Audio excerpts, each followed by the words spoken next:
Her aunt slammed the folder onto the courtroom table and smiled, not at the judge, but directly at Nia. She has nothing, Aunt Lorraine said, her voice smooth as polished marble. No husband, no stable income, no future. And you want to leave a child with that? The words hit Nia like a fist to the chest. She had survived 2 years of double shifts, empty refrigerators, and sleeping in her coat so Maya could have the only blanket.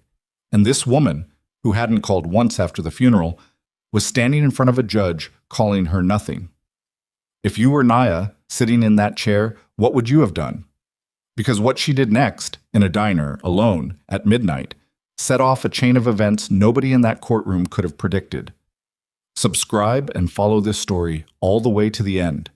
If you enjoy it, hit like and drop a comment telling me what city or country you're watching from. I want to see exactly how far this story travels. The diner was called Lena's, and it had no right to still be open. The sign outside flickered the way it had flickered for 3 years, one letter permanently dark, so the sign read Lee A's instead of Lena's. And the owner, a stubborn Greek man named Petros, who had known Nia since she was 19, refused to fix it because he said it gave the place character. Nia had told him once that it gave the place the look of a building that had given up. He had laughed. She hadn't really been joking. It was Tuesday. It was past 11. The rain outside was the kind that didn't fall so much as arrive. Heavy and sideways and mean.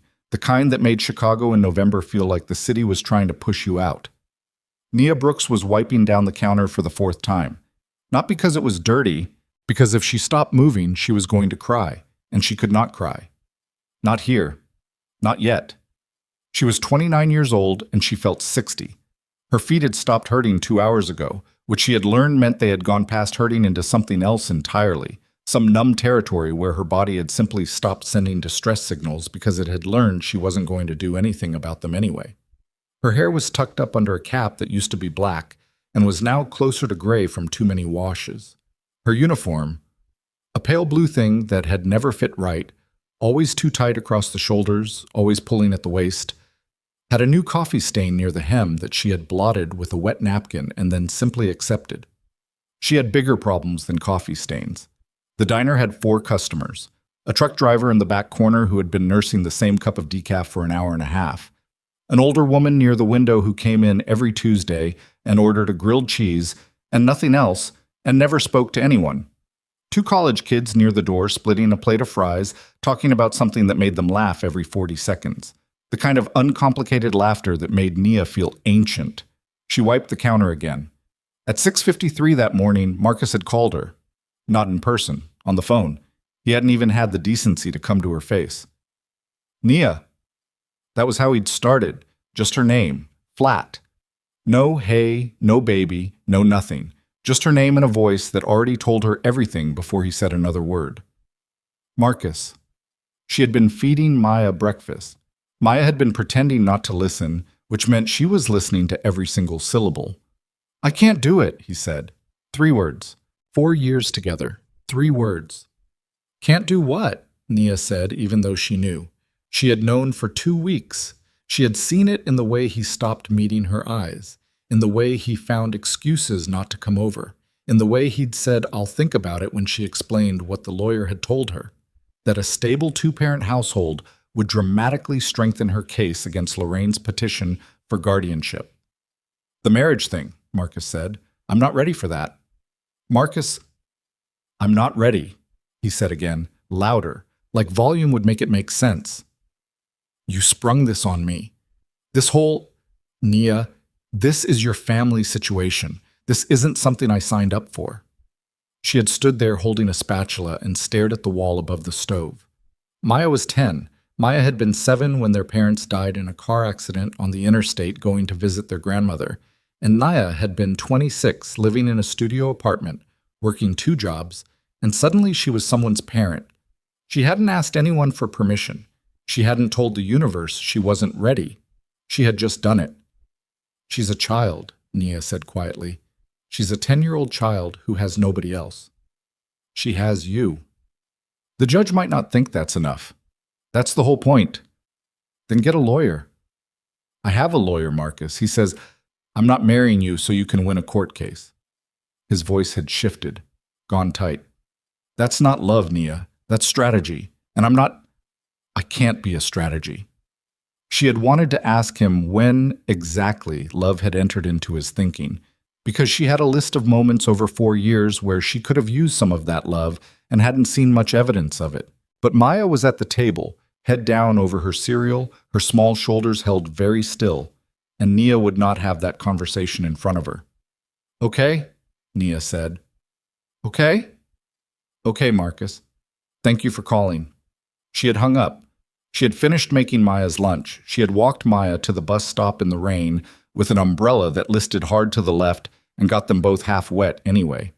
She had kissed Maya on the forehead and told her to have a good day. Maya had looked up at her with those serious dark eyes and said, "Is everything going to be okay, Nia?" And Nia had said, "Of course it is, baby." She did not know if that was true. The hearing was at 9 in the morning, less than 10 hours away now. And the lawyer had made it very clear, as clear as he could without actually saying you're going to lose, that without something substantial to counter Lorraine's petition, the judge was likely to look at the picture and see what Lorraine wanted him to see. A single woman, no spouse, working-class income, a 2-bedroom apartment with a leak in the bathroom ceiling, no savings account worth mentioning, compared to Lorraine's 4-bedroom home in Evanston and her husband's accounting practice and the trust fund she kept mentioning like a weapon. The trust fund. $42,000 that their parents had set aside for Maya's education, to be administered by whoever held guardianship. Lorraine had never once visited in 2 years. Not once. And now she wanted guardianship. Nia knew what that meant. She wasn't stupid, and she wasn't naive. She'd seen how Lorraine looked at their mother's jewelry when they were growing up. She knew what Lorraine saw when she looked at Maya. She saw a number. She saw $42,000. And whatever she could do with a child, she could dress up and show off at church on Sundays. She had not seen Maya cry at night for 6 months after the accident. She had not held that child through nightmares. She had not taught her how to do her hair again when she was old enough to learn, sitting on the floor together with coconut oil and a wide-toothed comb, Maya squirming and complaining and Nia saying, hold still, almost done, and both of them eventually laughing about nothing in particular. Lorraine did not get to take that. Nia wiped the counter. The 2 college kids near the door left, dropping a 5 on the table without looking up from their phones. The truck driver asked for a refill. Nia brought the carafe, poured without being asked, offered a small smile he didn't notice. The woman by the window finished her grilled cheese, folded her napkin with strange precision, and left exact change in a small stack. By 11:15, the diner was empty except for Nia and the truck driver and the sound of rain. Petros had gone home at 10, left her to close. He trusted her with his keys and his register and his lopsided sign, and she trusted him to pay her on Friday without making her ask twice. It was as close to a functional relationship as she had managed with any employer in 3 years. She went to the back, to the small alcove near the storage room where the old landline phone sat on a shelf between a box of napkins and a bottle of cleaning solution. She had told herself she was going to call Renee, her best friend since high school. Renee, who always answered. Renee, who always had something practical to say, something grounding, something that pulled Nia back from the edge of panic and reminded her that she was capable and strong and all those other things people said when they had run out of actual help to offer. She picked up the receiver. She dialed. The phone rang 3 times. 4. Then the voicemail. "Hey, this is Renee. You know what to do." Nia opened her mouth. She meant to leave a normal message. She meant to say, "Call me back when you get this. I'm at the diner. I just need to talk." She meant to be measured and reasonable and adult about everything. What came out was different. "I don't know what I'm going to do." Her voice cracked on the last word. She hadn't meant it to. She pressed her hand flat against the wall and closed her eyes. "The hearing is tomorrow, and Marcus he's not coming. He bailed. And I don't," the lawyer said, "without a husband, Renee, without some kind of stability on paper, she might actually rule in Lorraine's favor, and I can't." She stopped, breathed. "I would marry anyone," she said. The words came out ragged. "I mean that. Anyone. I don't care. I don't care who it is or what it looks like, or if it means Maya stays with me, I would marry a complete stranger. I'd marry whoever walked through that door right now. I swear to God. I can't lose her. I can't lose her too. She stood there with her hand pressed to the wall and the phone against her ear and the rain loud on the roof overhead, and she let herself feel it for just that one moment, the full terrible weight of it, and then she pulled herself back together the way she had been pulling herself together for 2 years, and she took a breath, and she was about to say, "Call me back," and hang up and go finish closing the diner. She did not notice that the receiver had shifted slightly against the shelf. She did not notice that the phone, old and loose in its cradle the way old phones get, had caught on the edge of the napkin box when she'd leaned forward, holding the line open even after she'd set it down. She did not notice any of that. What she noticed was that when she turned around and walked back out to the front of the diner, the booth in the far corner, the one she had assumed was empty, the one shrouded in the particular darkness that came from the 2 overhead bulbs that Petros had been meaning to replace for 6 months, was not empty. A man was sitting in it. She didn't know how long he had been there. That was the thing that hit her first. Not who he was, not what he looked like, but the simple fact that she had not seen him come in, had not heard the bell above the door, had not noticed another human being enter this space while she had been standing 10 feet away, falling apart on a telephone. He was looking at her. Not the way the truck driver looked at her, not really seeing her, not the way customers looked at servers, cataloging her as a function. He was looking at her the way you look at someone you have been waiting to see.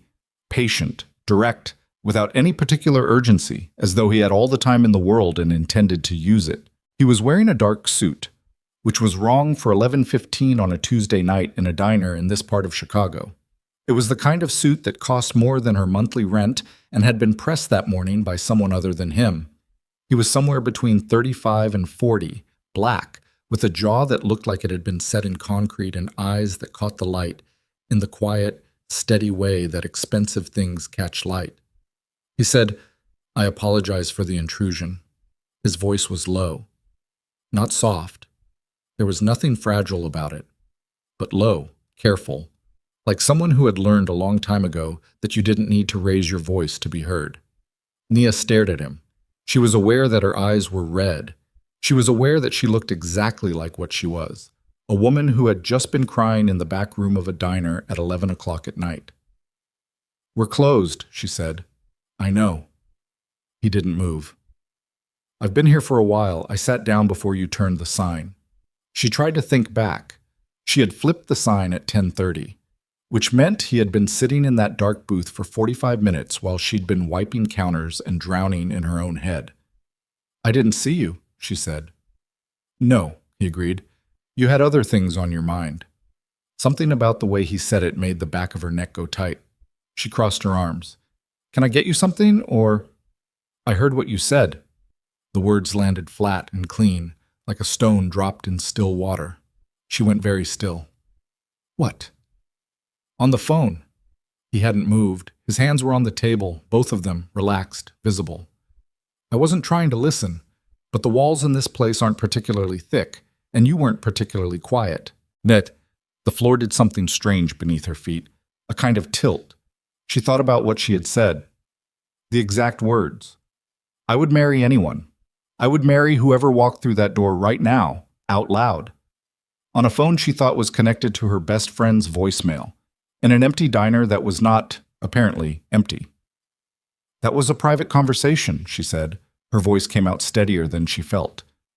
"It was." He nodded once. "And I'm not going to pretend I didn't hear it. I think you deserve better than that." She didn't know what to do with that sentence. She stood there behind the counter with her arms crossed and waited. He reached into the inside pocket of his jacket. She tensed. She couldn't help it. And he noticed, and he slowed his hand deliberately before pulling out a plain white card and setting it on the table. "My name is Damien Devereaux," he said. She knew that name. Everyone in Chicago knew that name. Not from the news exactly. Not from anything you could point to and say, "Here, this is where I learned this." It was more like the way you know certain things about a city, absorbed through proximity, through the particular silences that fall when certain subjects come up, through the way people changed the subject or changed the channel or looked at the floor. Damien Devereaux was one of those names that existed in the space between what was said and what wasn't. Her arms tightened across her chest. "I know who you are," she said. "Then you know I don't make offers I don't intend to keep." You don't know anything about me. I know you're a good waitress, he said, and something about the simplicity of it made her jaw tighten because it was such an odd thing to say in that moment, such a human, mundane, almost gentle thing. I know you've been working here for at least 2 years because I've been coming in on Tuesday nights for 2 years, and you've always been the one closing. I know you're raising a child that isn't yours by blood, but is yours in every way that matters. I know you're going to lose her tomorrow, unless something changes in the next few hours. The silence stretched. What do you want? Nia said. I need a wife. He said it the way he might say he needed a cup of coffee. Direct, businesslike. Not cold exactly, but clear. Not a romantic wife, a legal wife. My business interests are under federal scrutiny, and the arrangement would provide a layer of protection that my attorneys have recommended. You want to use me. I want to make a transaction that benefits us both. He looked at her steadily. You need a husband before 9 in the morning. I need documentation of a stable personal life before the end of this month. We are, as of right now, the only 2 people in this room. Nia stood there and thought about Maya's face at the bus stop, the serious dark eyes. Is everything going to be okay, Nia? She thought about Lorraine's smile in that courtroom. She thought about Marcus saying this isn't something I signed up for and hanging up on 4 years like it was a magazine subscription. If I said yes, she said, and I'm not saying yes, I'm asking a hypothetical, what exactly would that look like? He folded his hands on the table. It would look like a marriage, he said. Legal, documented, a shared address, shared financials on paper, full legal protections for you and the child. My attorneys would handle the hearing tomorrow. You would not walk into that courtroom alone. And when it's over? When it's over, we discuss what comes next. That conversation does not happen tonight. She stared at him for a long moment. He didn't flinch. He didn't try to fill the silence. He just waited, in that particular way of his that made her feel, strangely, like the decision was genuinely hers. You've been coming here every Tuesday, she said slowly. For 2 years. Yes. And you never... She stopped, reframed. You never said anything. To me. You just sat in the dark and drank coffee. He was quiet for a moment. Then, you seemed like someone who had enough people wanting things from her. She didn't know what to do with that either. I need to think, she said. You have about 7 hours. She picked up his card from where it sat on the table. It was heavy stock, cream-colored, with just his name and a phone number. No title. No company. Just a name. She held it in both hands and looked at it and thought about all the ways this could go wrong, the long, disastrous, terrible ways. And she thought about Maya's face, and she thought about a 10-year-old girl in Lorraine's 4-bedroom house in Evanston being shown off at Sunday dinners while the trust fund quietly disappeared. Outside, the rain kept coming. She set the card down on the counter. She picked up her pen. She wrote 2 words on a napkin and slid it across to him. I'm in. He looked at it. He nodded once. Be ready in an hour, he said. He stood, and he was taller than she'd realized, a full head over her, and reached into his jacket again, this time pulling out a phone. I have calls to make. So do I, Nia said. She went back to the landline in the alcove. She noticed this time that the receiver was slightly off the hook. She didn't know yet what that meant. She would. She stood in the alcove for 3 full seconds, staring at the receiver before she understood what she was looking at. The phone hadn't hung up. The cradle was old, the plastic worn smooth on one side from years of being set down in a hurry, and the receiver had tilted on the edge of the napkin box she'd knocked with her elbow when she'd leaned in to dial. It had rested there at an angle, the line still connected, the small red light on the base still glowing the way it glowed when a call was active. Nia picked it up slowly. Renee? She said. Nothing. A soft crackle. Then the automated voice of the carrier. If you'd like to make a call, please hang up and dial again. She hung up. She stood there and replayed it. The moment she'd set the receiver down. How long ago? What she had said after. I would marry anyone. I would marry whoever walked through that door right now. All of it, out loud into an open line, on a voicemail that had apparently stayed recording or stayed connected far longer than she'd realized. She told herself it didn't matter. Renee's voicemail had probably cut off. 30 seconds, maybe 60, that's all those old systems gave you before they disconnected. Whatever she'd said into that phone, Renee had gotten 30 seconds of crying and static, and that was it. She told herself that. She went back out front. Damien was standing near the door with his phone to his ear, speaking in a low, clipped voice to someone she couldn't see. He wasn't pacing. He stood perfectly still the way certain men stand when they are used to occupying space without asking permission for it. She caught fragments. The magistrate, before 6, I don't care what it costs. And then he glanced up and registered her presence and turned slightly away to finish the conversation. Nia went behind the counter. She counted the register. She did it wrong twice because her hands weren't entirely steady, and she had to recount the 20s 3 times before she trusted herself. She wrote the number in Petros's ledger. She turned off the coffee warmers. She did all the closing tasks she had done 1,000 times, each one grounding her for a few seconds before her brain tried to sprint forward into tomorrow, and she had to drag it back. When Damien finished his call, he came to stand at the counter. Not on a stool. He didn't sit. Just stood there, 3 feet away, watching her work with an attention that was neither rude nor warm, just present. "My car is outside," he said. "When you're ready." "I need to go home first." "I know." "I need to get Maya. She's with the neighbor, Mrs. Farrow. She watches her when I close late, but I can't just leave her there until morning." "Of course. And I need to pack something. For her. For the hearing." "We'll have time." She stopped wiping the counter and looked at him directly. "You say we're already something." He met her eyes without blinking. "We made an agreement.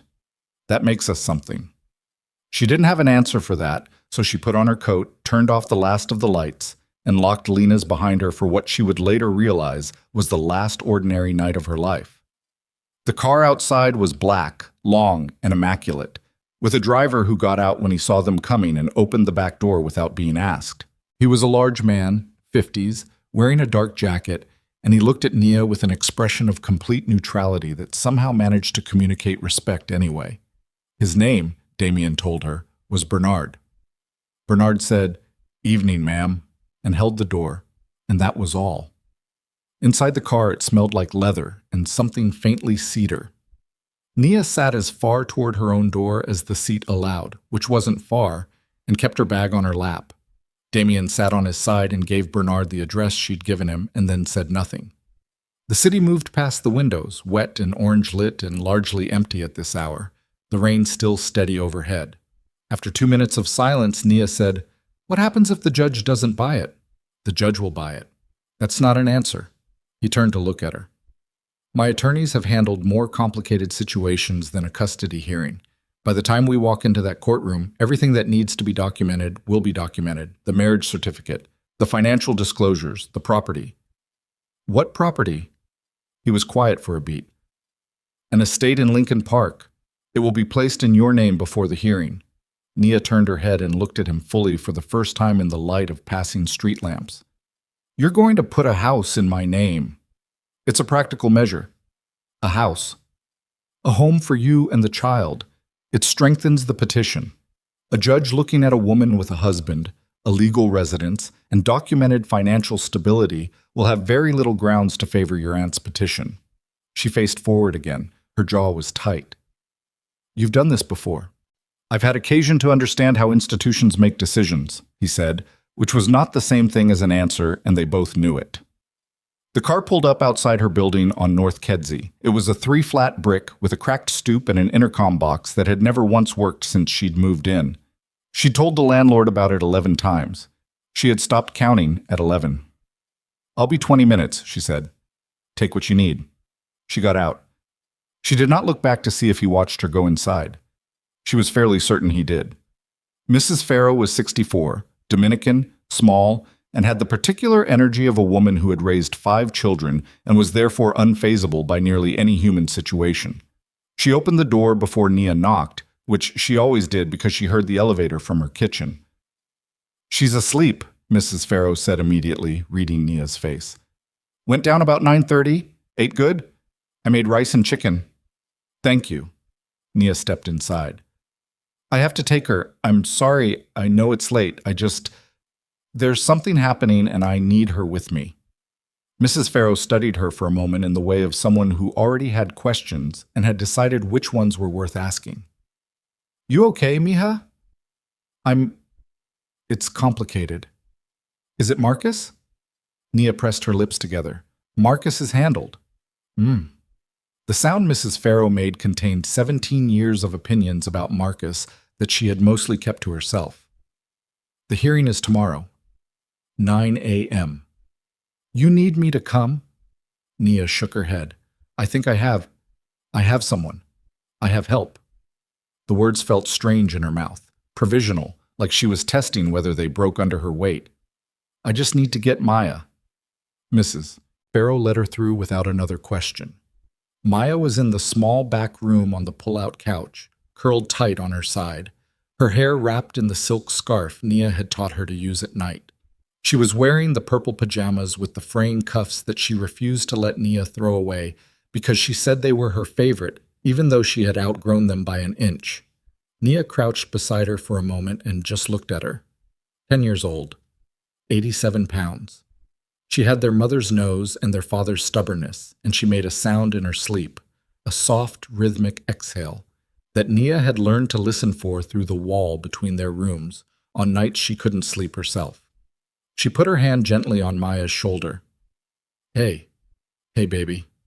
Maya stirred, blinked, looked up at Nia with the particular confusion of a child pulled from deep sleep, then the recognition, then the faint alert that something was different. What's wrong? Maya said. Nothing's wrong. We're going somewhere. Come on, I've got you. Going where? Somewhere safe. Put your shoes on. Maya sat up slowly, still more asleep than awake, and reached for her shoes by the side of the couch with the automatic competence of a child who had been woken in the night before and had learned not to ask too many questions until she was fully conscious. She stood, swayed slightly, and Nia put an arm around her shoulders. My bag. I have it. They said goodnight to Mrs. Farrow, who held Nia's hand at the door for just a moment and said quietly, Whatever it is, you're going to handle it. You always do. Nia nodded once and did not trust herself to say anything back. In the car, Maya registered Damien's presence with the immediate animal alertness of a child who had learned to be careful about strange adults. She pressed herself against Nia's side and looked at him with wide, unblinking eyes. Damien looked back at her. He said nothing for a moment, then, I'm Damien. I'm going to help your sister tomorrow. Maya looked at him for another 3 seconds. Then she turned to Nia and said, Is he your boyfriend? No, Nia said. Then what is he? The question sat in the air between all 3 of them. Damien looked out the window with an expression that was almost something like amusement. He's my husband, Nia said. The word tasted like a stone. We're going to explain everything in the morning. Maya looked at her, at Damien, at her. Okay, Maya said, in the tone of a child who has been told something that doesn't fully add up and has decided, provisionally, to accept it until further evidence emerges. She leaned against Nia's arm and closed her eyes. Nia stared at the rain on the window and thought, What have I done?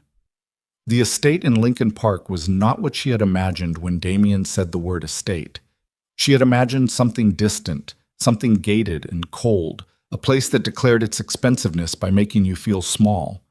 What she found instead was a tall limestone house set back from the street behind old trees, lit warm from inside, with a front door that opened before they reached it because someone had been watching for them. The woman who opened it was 50s, Filipino, wearing street clothes, not a uniform, and she introduced herself as Carmen without being asked. She looked at Nia with quick professional assessment, not unkind, and then looked at Maya sleeping against Nia's shoulder where she dozed off in the last 5 minutes of the drive, and her expression shifted slightly into something softer. I'll show you upstairs, Carmen said. The room she showed them to had 2 beds, twin beds side by side, with clean white linens and real pillows, and a bathroom with towels that felt like they cost more than Nia's weekly tips. Nia lay Maya down without waking her and took off her shoes and tucked the blanket and stood there for a moment in the middle of the room, listening to the quiet. It was the loudest quiet she had heard in years. No traffic through thin walls, no upstairs neighbor, no water heater groaning in the hallway. Just the faint sound of rain on old windows, and Maya breathing, and somewhere far away in the house, the low murmur of Damien's voice on the phone again. She went back downstairs. He was in what appeared to be a study, or something like a study. Bookshelves, a wide desk, 2 phones, 3 people she'd never seen before sitting around a table with legal pads. He looked up when she appeared in the doorway. "Come in," he said. He gestured to the people at the table. "This is my legal team. They'll need some information from you." The 3 of them looked up at her with the polite, calibrated efficiency of people for whom this particular scene, a strange woman arriving in the middle of the night, unexpected, consequential, was not unusual. The next 2 hours were a kind of controlled chaos that felt, from the inside, like being processed. Forms, questions, her full legal name, her social security number, her address, her employment history, the name of her lawyer, the case number of the custody petition, the name of the judge, dates, documents. One of the attorneys, a tall woman named Priya, who wore her hair pulled back and spoke in precise declarative sentences with no wasted words, walked her through what would happen in the courtroom in a tone that was so matter-of-fact that Nia found herself, absurdly, feeling calmer. "The marriage license will be filed as soon as the clerk's office opens at 7, Priya said. "We have a magistrate who will perform the ceremony at 4 a.m. Standard legal ceremony, 2 witnesses done in under 15 minutes. You'll want to have identification. I have my license." "Good. After the marriage is documented, we'll proceed to the estate transfer paperwork, which is already drafted. Your name goes on the deed this morning. The trust we're establishing for Maya will be filed simultaneously." Nia blinked. "How is that? You can do that this fast?" Priya looked at her without particular expression. "Mr. Devereaux has resources that allow for expedited processes. Is there a specific concern?" She stopped. "Is this legal?" she wanted to ask. She did not ask it because she suspected the answer was technically, and she wasn't sure she could handle technically at 3 in the morning. At 10 minutes past 3, Damien appeared in the doorway of the room where Priya had been taking her through the final documents and said, "The magistrate is here." Nia looked up. "Now?" "Now." She sat for a moment with the pen still in her hand. The paper in front of her was a financial disclosure form, ordinary and bureaucratic, completely surreal. "Okay," she said. She stood up. She was still in her diner uniform. She realized this, the pale blue thing with the coffee stain on the hem. And something about it struck her as the clearest possible picture of how bizarre this night was. Standing in a stranger's study at 3 in the morning, about to get married, in a uniform that smelled faintly of coffee and the particular fried food warmth of a diner kitchen. Damien looked at her standing there. He looked at the uniform and then back at her face. He said nothing about it. He said, "Ready?" "I don't know what that word means anymore." "That's a reasonable answer." The magistrate was a small white man with steel-rimmed glasses who had clearly been woken up and had clearly been woken up by people connected to Damien Devereaux before, because he showed no surprise and carried himself with brisk competence. The ceremony took place in the front room, witnessed by Priya and Bernard, who had come inside at some point without Nia noticing. It took 11 minutes. There were no flowers, there was no music, there was no one crying. There was legal language spoken by a tired man in glasses, and 2 people who barely knew each other standing close enough that Nia could feel the warmth off Damien's arm. And at the end of it, she was married to the most dangerous man in Chicago. She signed her name. He signed his. The magistrate said, "Congratulations," in the tone of someone reading an agenda item, and left. Nia stood in the middle of the room holding her copy of the certificate and felt nothing for about 4 seconds. Then she felt everything at once, a wave of something she couldn't name. Not happiness, not fear, but some third thing, enormous and nameless, like standing at the edge of a drop and realizing you've already jumped. "Get some sleep," Damien said. He was already looking at his phone. "You have 5 hours. Do you ever sleep?" He glanced up. Something in his expression shifted briefly into something almost human. Not usually. She went upstairs. She lay down next to Maya on the second twin bed. She stared at the ceiling of a room she had never been in before, in a house that was apparently hers now on paper, listening to her little sister breathe, and she told herself one thing at a time. Tomorrow is one thing. Get through tomorrow, and then see what happens next. She was asleep in 6 minutes. She woke to Carmen's hand on her shoulder at 7:15 and the sound of Maya already awake somewhere nearby, asking in her caring 10-year-old voice whether there was any orange juice. There was orange juice. There was also coffee and fruit and something warm on the stove that smelled like eggs and pepper and reminded Nia with a physical jolt that she hadn't eaten since noon the previous day. She sat at a kitchen table that was the size of her entire apartment's dining area and drank coffee and watched Maya eat with the uncomplicated hunger of a child who accepted circumstances without requiring them to make sense yet. Damien was already dressed. Different suit. Charcoal this time, no tie yet, collar open. He was at the kitchen counter reading something on his phone when Nia came in, and he looked up and said, "The filing went through. Marriage certificate is on record as of 6:52. Priya is at the courthouse already." "Okay," Nia said. Maya looked at Damien, at Nia. "He lives here?" "For now," Nia said. "Where's his room?" "Maya." "I'm just asking."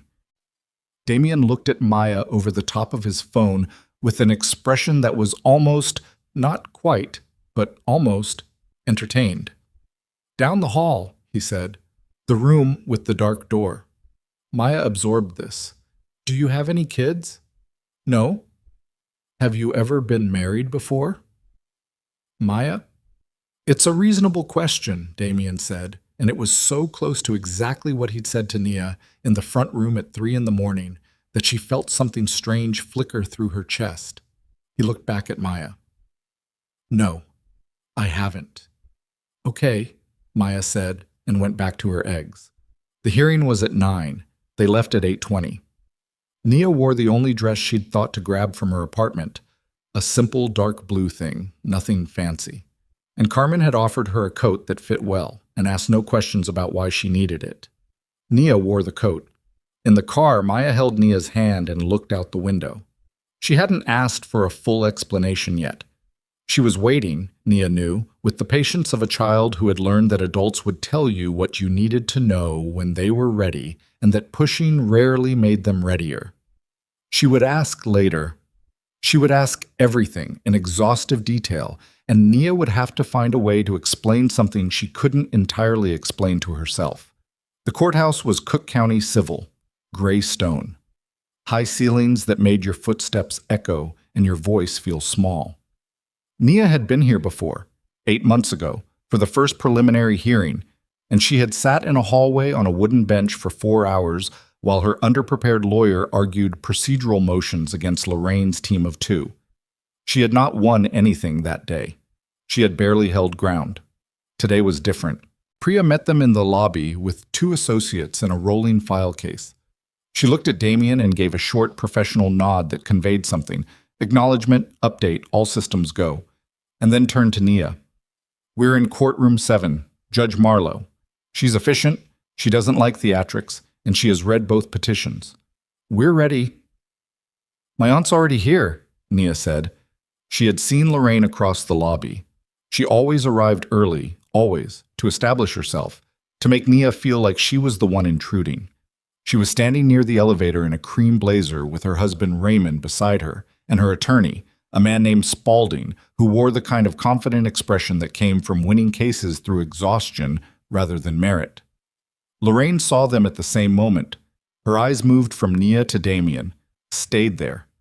Something happened in her face, a ripple, quickly controlled, and then her chin came up and she turned to say something to Spaulding. Nia watched Spaulding listen to Lorraine and then look over at Damien and then look down at his phone and start typing rapidly. "She's figuring out who he is," Nia said quietly. "Let her," Priya said. Maya had gone quiet at Nia's side, pressing close, her fingers tightening around Nia's hand. She had seen Lorraine. Her whole body had changed. That particular stilling that children do when they are trying very hard not to look like they're afraid. Don't look at her, Nia said softly. Look at me. Maya looked at her. We're okay, Nia said. Maya nodded once, jaw set, with a stubbornness that was so clearly inherited from their father that it made something ache behind Nia's sternum. Courtroom 7 was wood-paneled, fluorescent, and smelled like old paper and industrial cleaner. Judge Marlowe was a black woman in her late 50s with close-cropped natural hair and reading glasses she wore on a chain that she picked up and put on with the smooth efficiency of someone who did not waste movements. She called the room to order at 9:03 and looked at both tables without particular warmth for either. Spaulding went first. He was polished. He had the photographs. Nia's apartment with the bathroom leak circled in red, the financial records showing the account balance, the pay stubs. He had a character witness who worked at Maya's school who had seen Nia, once, lose her temper in a pickup line. He built his case piece by piece with the particular confidence of a man who had reviewed the opposition file and found nothing threatening. Then Priya stood up. She placed the marriage certificate on the bench. She placed the property deed on the bench. She placed the trust documentation on the bench. She placed 8 months of character attestations from Waitress, from Mrs. Farrow, from Maya's teacher, from a pediatrician Nia had forgotten she'd written to, on the bench. The room changed. Nia felt it physically, the shift in atmospheric pressure, the way Spaulding's pen stopped moving and Lorraine's posture shifted, and Judge Marlowe's expression went from neutral to focused to something just slightly, carefully interested. Spaulding stood up. Your Honor, I'd ask for a brief recess to review. You'll have time to respond, Judge Marlowe said, not unkindly but not accommodatingly either. She was reading. She turned a page. She looked up once at Damien, who was seated directly behind Nia, and then back at the documents. Spaulding sat down. He leaned over to Lorraine and said something in a low voice. Lorraine's face did not move in any way that an observer could have charitably called composed. Her eyes went to Nia. Nia met them.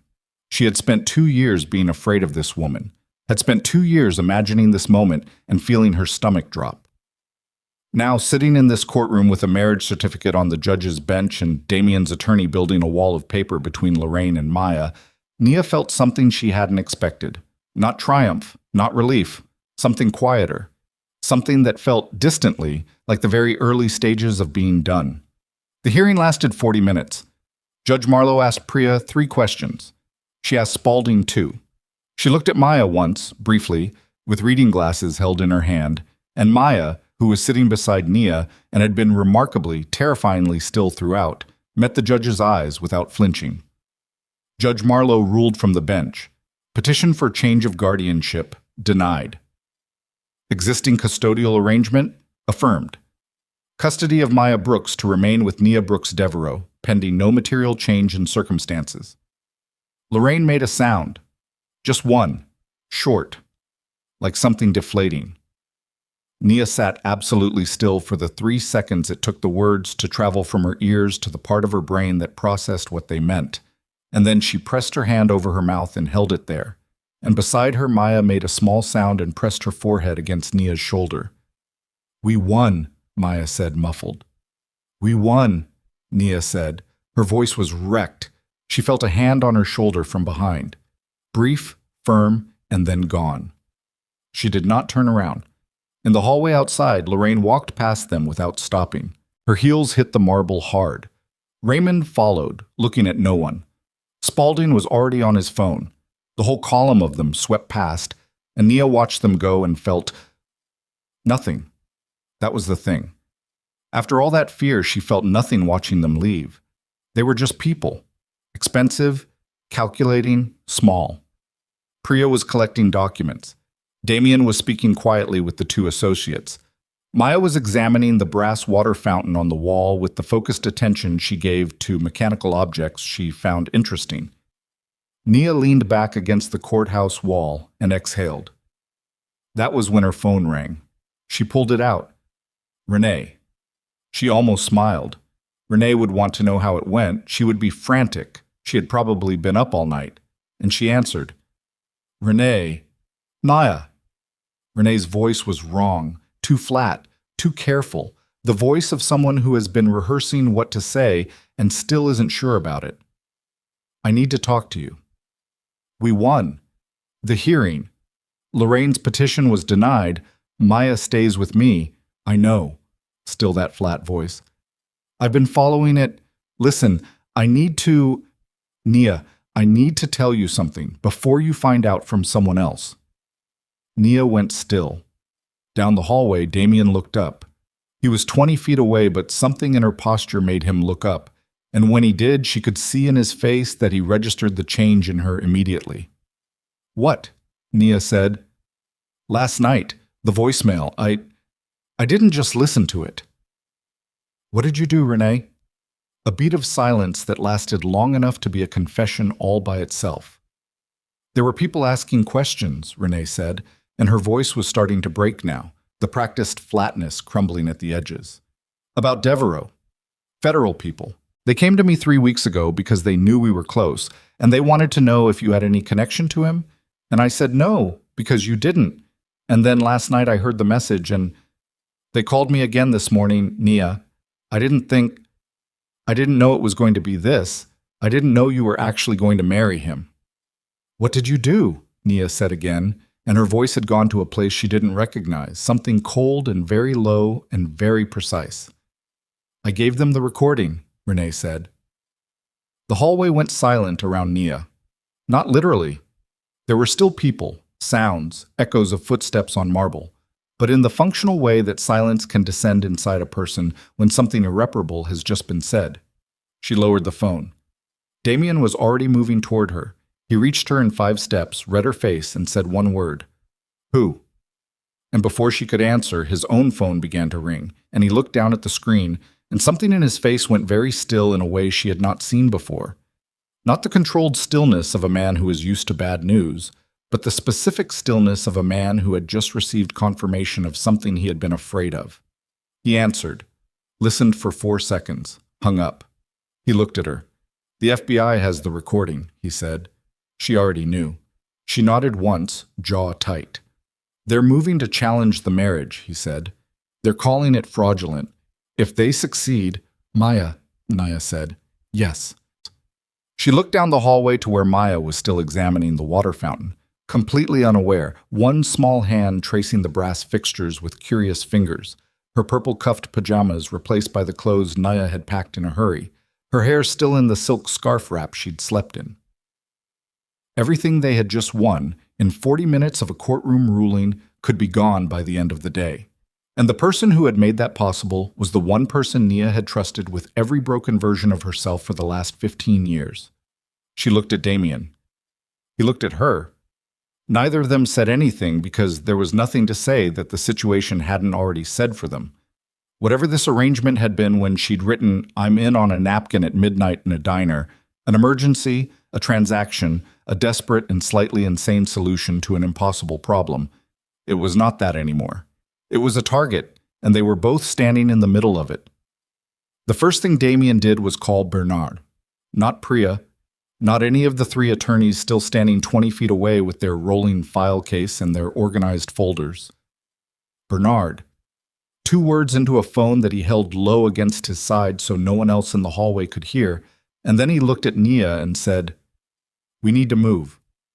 Move where? Away from here. Now. Nia looked at Maya, still at the water fountain, now trying to figure out if the handle turned a different way than she'd been trying. 10 years old, completely unaware that the ground had just shifted under all of them again. Maya, Nia's voice came out steadier than she had any right to expect. Come on, baby, we're going. Maya turned around. She read Nia's face the way she had learned to read it, with that quick, careful attention that children develop when they have been through hard things and learn that adult faces carry information their words don't always carry. She came without argument. They moved through the courthouse lobby fast, not running but close to it, Priya flanking on one side and one of the associates on the other, and Bernard materializing from somewhere near the front doors, like he had simply always been there. Outside, the car was already pulled up to the curb, which meant Bernard had called the driver while Damien was still on the phone, which meant they had done this before, this specific choreography of leaving a location quickly. enough times that it required no discussion. In the car, Maya pressed against Nia's side and said nothing. She was watching. That was what she did when she didn't have enough information yet. She went quiet and she watched and she stored everything up for later. Damien sat in the front passenger seat, turned halfway around so he could see the street behind them. He was on the phone again, different call, and this time Nia could hear enough to understand that he was talking to someone about a federal contact, about a timeline, about whether there was still a window to challenge the recording's admissibility. The legal language came fast and clipped, and she understood maybe a third of it, and that third was enough to tell her that the situation was worse than his voice was letting on. She pulled out her own phone. Renee had called back twice while they were walking out. Nia stared at the missed calls, at the name on the screen, the contact photo she had used for 6 years, the two of them at a birthday party somewhere, laughing, Renee's arm around her neck in the easy way of someone who had been your friend so long. The gesture was automatic. She pressed the side button and turned the screen dark. Not yet. She could not do that yet. Not in the back of a moving car with Maya pressed against her arm and Damien 3 feet away. She needed to be somewhere still when she talked to Renee. She needed walls around her. They were back at the Lincoln Park house in 22 minutes. Carmen opened the door before they reached it again, and this time her face was different. Not the professionally neutral expression of last night, but something tighter, more alert. The face of someone who had already been given information and was managing her reaction to it. Damien spoke to Carmen in the hallway, low, and Nia heard the word agents and the word afternoon, and then Damien looked at Maya and said to Carmen, "Can you take her to the back? There's a television in the sitting room." Maya looked at Nia. "It's okay," Nia said. "Go watch something. I'll come get you in a little bit." Maya held her eyes for a moment, checking, measuring, and then went with Carmen without a word. Her footsteps were small and deliberate on the hardwood floor. And then they were gone, and the hallway was just Nia and Damien, and the sound of Priya behind them coming through the door with the file case. Damien walked into the study, and Nia followed, and Priya followed, and the 2 associates followed, and the door closed. "Tell me exactly what they have," Damien said. He wasn't sitting. He stood at the center of the room and looked at Priya, and his voice had gone to a place she hadn't heard yet. Not colder exactly, but stripped. Like everything unnecessary had been removed from it. Priya opened the file case. The recording captures the proposal, Devereaux's exact words, your response, the terms as stated. The problem isn't the recording itself, the problem is the framing. They'll argue the marriage was entered into explicitly for legal protection purposes, which under federal statute constitutes fraud, Nia said. Priya looked at her. Potentially.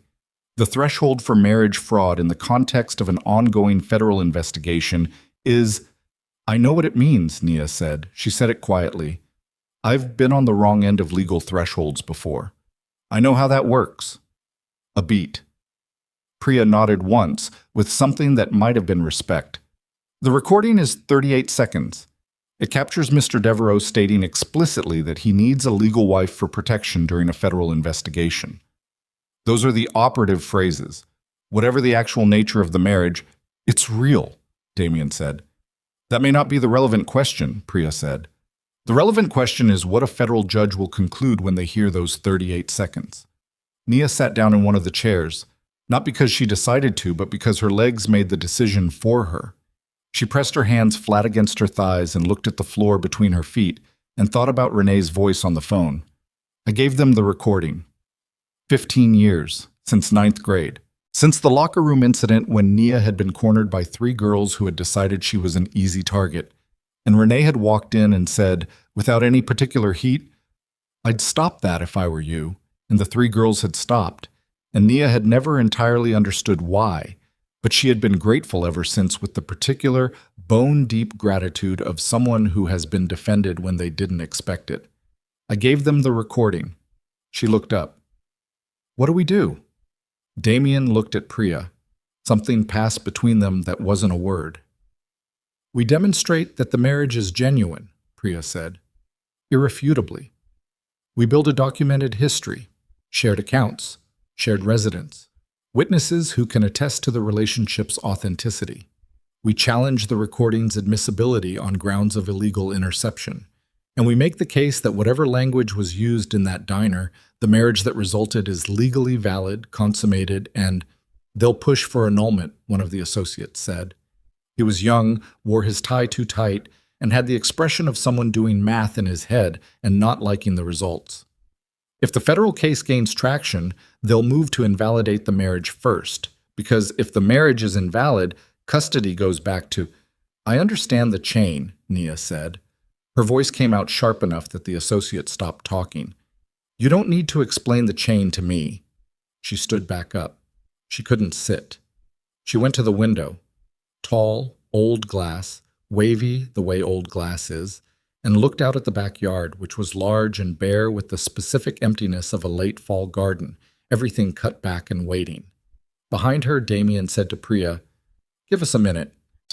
Priya gathered her legal pad and nodded and took both associates out and pulled the door shut. Nia didn't turn around. She heard him move, not toward her, just a shift in the room, the sound of him sitting on the edge of the desk, giving her space. She registered that, somewhere under everything else. You knew this was a risk, she said. Yes. Going in, you knew this kind of thing could unravel. There are always risks, he said. I assessed them differently than I should have. How? I underestimated the leak timeline. A pause. I should have been more careful about the diner's phone system. That's my responsibility. She turned around then. He was sitting on the edge of the desk the way she'd guessed. Not behind it, not at authority distance, just on the edge, and he was looking at her with the same direct steadiness as always, which was simultaneously infuriating and the only stable thing in the room. Renee was one of your risks, Nia said, on your list of things that could go wrong. Was she on that list? He held her eyes.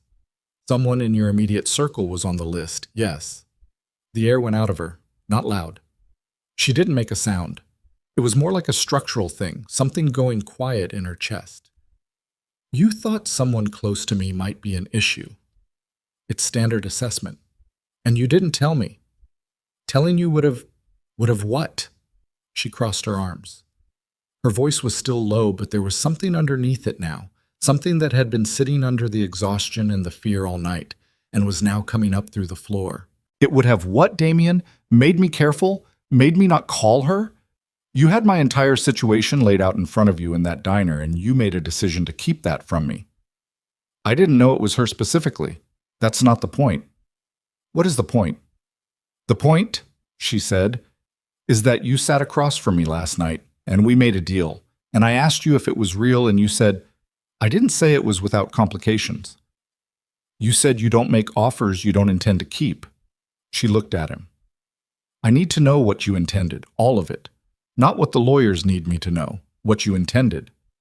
He was quiet for a moment, not the kind of quiet that was evasion, the kind that was someone actually considering what they were about to say. I intended to help you keep your sister, he said. That part was not complicated. Everything surrounding it was. And now? Now I intend to fix what's broken. She stared at him. You can't just— This isn't a deal that got renegotiated. This is federal agents with a recording of our marriage proposal. This is my best friend selling me out for— She stopped. Her throat closed around the next words. She pressed the back of her hand against her mouth for a second, and then pulled it away. I don't even know how much. I don't even know what she got for it. We'll find out. I don't want to find out, Nia said, and her voice broke on the last word, just slightly, just the edge of it cracking. I want to not know. I want to go back to last night before I picked up that phone and just— She stopped. Breathed. I have to call her, she said. Nia, I have to talk to her. I need to hear it from her.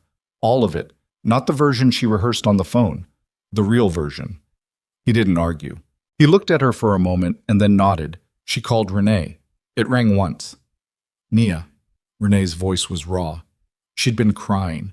The sound of it did something complicated to Nia's chest, some old automatic sympathy reflex firing before the rest of her could stop it. Nia, I am so sorry.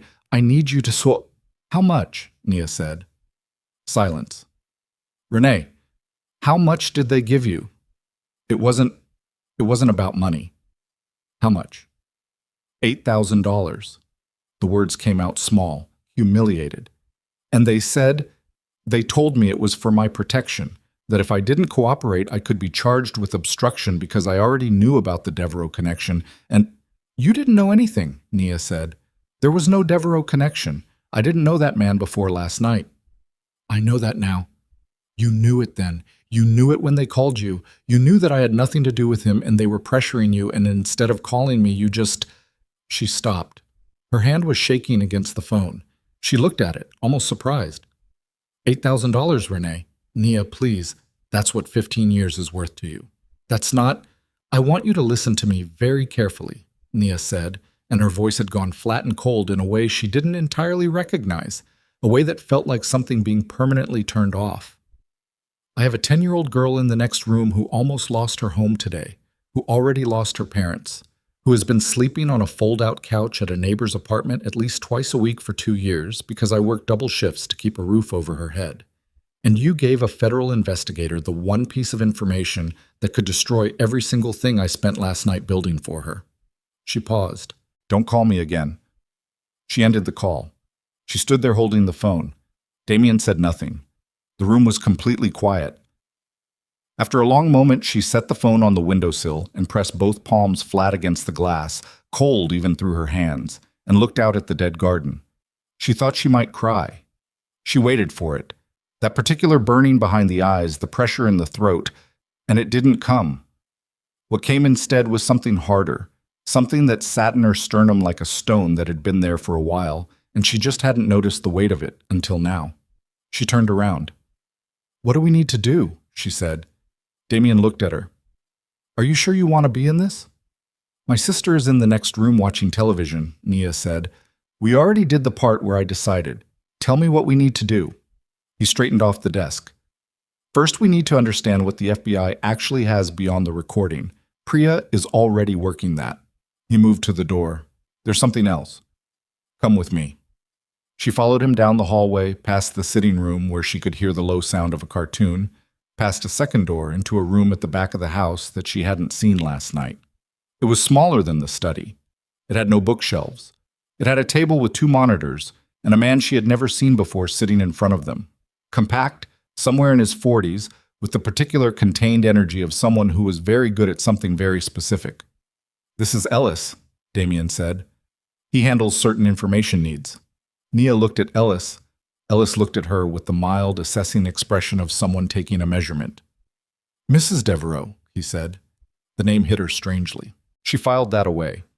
Ellis has been tracking the federal investigation for 3 months, Damien said. Tell her what you found this morning. Ellis turned back to the monitors. The recording was submitted to the task force at 6:47 a.m. by a cooperating witness whose identity was sealed, but whose contact profile matches your friend's. He said friend without inflection. But that's not the part that matters most right now. He pulled up a document on the left monitor. The task force already had something before the recording. They had a witness willing to testify that the marriage was discussed as a strategic measure in the context of Devereaux's federal exposure. Someone other than your friend. Nia frowned. Who? Ellis looked at Damien. Damien's jaw tightened, just slightly, just enough. We believe it's someone inside my organization, he said. The room went very still. Inside your... She stopped, restarted. Someone who works for you told the FBI that you were planning to use a marriage as a legal shield. That's what the timeline suggests. When did you know this? I suspected it 3 weeks ago. I confirmed it approximately 40 minutes ago. She looked at him. You were already investigating a leak inside your own organization while we were standing in a courthouse this morning. Yes. And you didn't think that was relevant information to share with me. He met her eyes. I didn't have confirmation until... Damien. She said his name the way you say a name when you are done being managed. Flat, clear. If I'm going to stand next to you while federal agents come after our marriage, I need to actually know what is happening, not the version you've decided I can handle, all of it. A silence. Then something happened in his face, some long-held structural resistance, and he said, all right. Who is it? We don't know yet. How close are they to you? Close enough to know about the plan before we executed it, which means close enough to have overheard conversations that weren't meant for... He stopped. There are 4 people in my organization who knew I was planning a marriage arrangement before last night. Priya, Bernard, a man named Cole who handles my financial interests, and my brother. The silence that followed that sentence had a different quality than the ones before it. Your brother, Nia said. Half-brother, Victor. He manages certain operational interests. He and I have had a pause that contained clearly much more than a pause. Disagreements about direction, about where the organization goes from here. He's been pushing to expand into areas I've been pulling back from. And you think he told the FBI? I think he told someone who told the FBI, yes. Whether he understood the full implications or thought he was simply... Does it matter? Nia said. Damien stopped. Does it matter if he understood the implications? She said. Because from where I'm standing, the result is the same. My marriage is under federal scrutiny, my custody arrangement could collapse, and Maya has no idea that the day she thought we won might not be won at all. She crossed her arms. Your family did that, same as mine. He absorbed that. He didn't argue it. What do we do about Victor? She said. We find proof. We present it to the task force ourselves. Proof that he was feeding information to federal contacts in violation of his own obligations. It reframes the investigation, turns the scrutiny. How long does that take? 48 hours. Maybe less, if Ellis finds what he's looking for. And in 48 hours, what's our exposure? Priya appeared in the doorway behind them. Nia hadn't heard her come back. They're moving fast, Priya said. She was looking at Damien, but she spoke to the room. I just got word from our contact at the federal building. They're filing a motion to invalidate the marriage by end of business today. If it goes through, the custody ruling becomes subject to re-examination within 72 hours. 72 hours. 3 days. Nia pressed her hand against the doorframe. The wood was solid and cool, and she held on to it because it was something that wasn't moving. What do they need to validate the marriage? She asked Priya. What's the legal standard? Evidence of genuine marital intent, Priya said. Shared life, shared history, cohabitation. The longer the documented record, the stronger the case. The problem is we have been legally married for approximately 11 hours. I know how long we've been married. What I mean is, I know what you mean. Nia turned to Damien. We need to be seen together in ways that can be documented, witnessed, and dated. Not staged, actually seen. Because if it looks staged, they use it against us. Damien looked at her with that still, direct attention. What are you suggesting? I'm suggesting that we stop hiding in this house, Nia said. I'm suggesting we go out, tonight, tomorrow. I'm suggesting that anyone the FBI might talk to, neighbors, restaurants, whoever, has something real to tell them, something they actually saw. That's not without risk, Damien said. I know. She looked at him steadily. I also don't have 72 hours to spend in a house waiting for lawyers to save me. I've been waiting for things to save me my whole life. I'm done with that. Something shifted in his expression, very small. She almost missed it. There's something else, Ellis said from behind his monitors. He said it in the careful, neutral tone of someone about to say a thing that nobody is going to want to hear. The motion to invalidate. It's not just procedural. There's a name attached to it. Someone filed a supporting statement. Nia turned. Who? Ellis looked at the screen. Lorraine Mercer Hayes. Of course. Of course she hadn't simply walked out of that courthouse and gone home to be graceful in her defeat. Of course she had pulled out her phone in the marble lobby and called Spaulding and said, I don't care what it costs, find something. Of course, the moment an FBI motion appeared on a docket that touched Nia's marriage, Lorraine had attached her name to it like a barnacle to a sinking ship, because losing was something Lorraine did not do quietly or without extracting as much damage as possible on her way out. Nia turned away from the monitor. She walked out of the back room, down the hallway, to the sitting room door. She pushed it open. Maya was on the couch with her feet tucked under her, watching something animated, and she looked up when the door opened. Hey, Maya said. Hey. Nia leaned in the doorway. You okay? Carmen brought me apple juice. Maya held up the glass as evidence. Is everything still okay? Nia looked at her sister, 10 years old, purple pajama cuffs, apple juice. That serious face that expected the truth even when the truth was hard. She thought about what okay meant. She thought about the 72-hour window and the federal motion and Lorraine's name on a document and Renee's voice saying $8,000 and Victor Devereaux somewhere in the city feeding information to people who wanted to unravel everything she'd built in a single night. It's going to be okay, Nia said. Maya studied her. That's different from everything is okay. Yeah, Nia said. It is. She held her sister's eyes. We've got more work to do, but we're not losing. You hear me? Maya set down the apple juice. What do you need me to do? And something about that, the absolute uncomplicated readiness of it, a 10-year-old asking, what do you need me to do without drama, without fear, just ready, made Nia's throat go tight in a way that none of the rest of the morning had managed. Right now I need you to finish your juice, Nia said, and then I need you to trust me. I always trust you, Maya said, like it was the most obvious thing anyone had ever said. Nia pulled the door shut. She stood in the hallway and held the wall and breathed in once, long and slow, and breathed out. And then she straightened her spine the way she had been straightening her spine her whole life. Not because it made her feel strong, but because she'd learned a long time ago that if you stood up long enough, straight enough, the feeling sometimes followed the posture. She walked back to the study where Damien was standing over the desk, looking at something Priya had placed in front of him, and she said, "Tell me about Victor." Damien looked up. "Everything?" she said. "Start from the beginning. Because if he's the one who did this, I want to know exactly who I'm dealing with."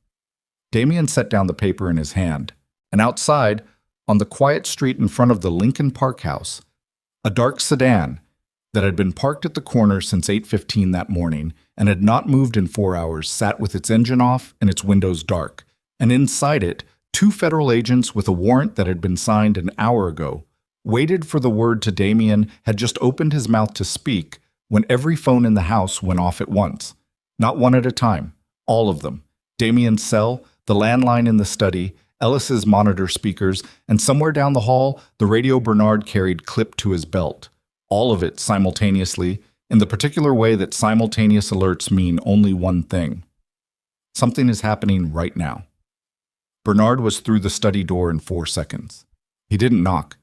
He came in already moving, already talking, his voice low and controlled the way a man's voice gets when he has trained the panic out of it, but the urgency is still underneath. 2 vehicles, federal plates, front of the house. They're on foot. Damien looked at Priya. The warrant. It's early, she said. They weren't supposed to move until... She stopped. Reset. Victor. He told them we were building a counter case, Damien said. It wasn't a question. Nia stood in the middle of the study and felt the walls of the situation close in by about 6 feet in every direction. She thought about Maya in the sitting room with her apple juice and her cartoon, and she said, Maya. Carmen has her, Bernard said. Back room, already moving. Moving where? There's a room off the kitchen with no exterior windows, Damien said. He was already at the desk pulling specific folders from the stack Priya had assembled, the ones with red tabs, moving with a focus that was almost unsettling in its efficiency. She'll be safe. Carmen has done this. Done what exactly? Nia started. 3 hard knocks on the front door, then a voice, loud, calibrated to carry through walls.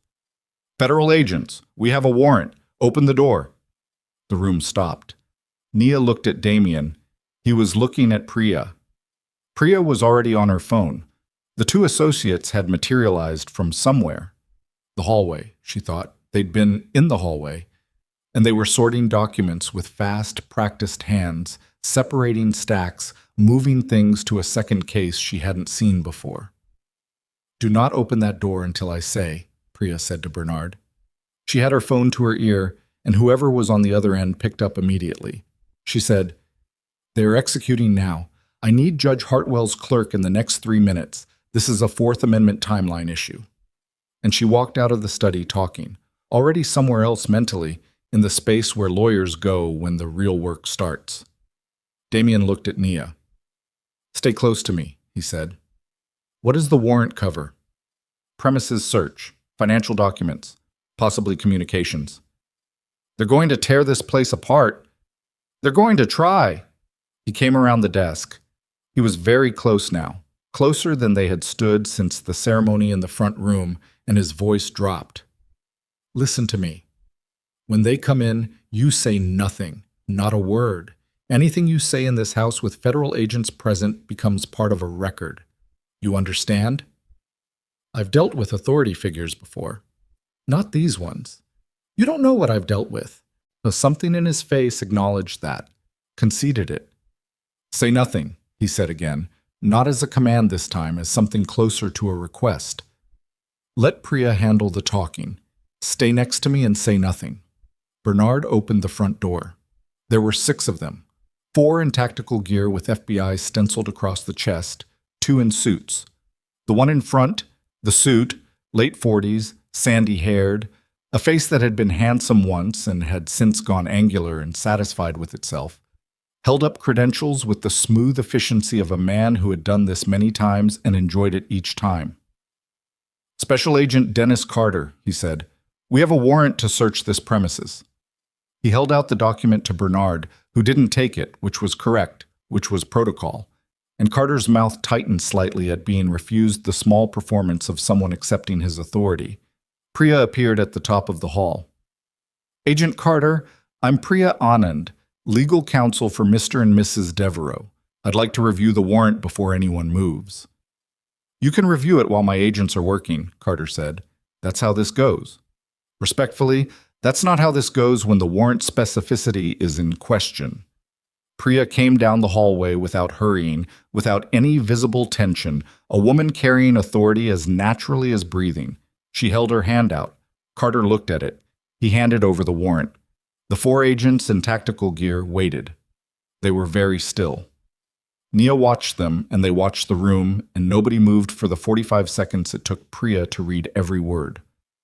The warrant covers financial records, communication devices, and documentation related to marriage certification, Priya said.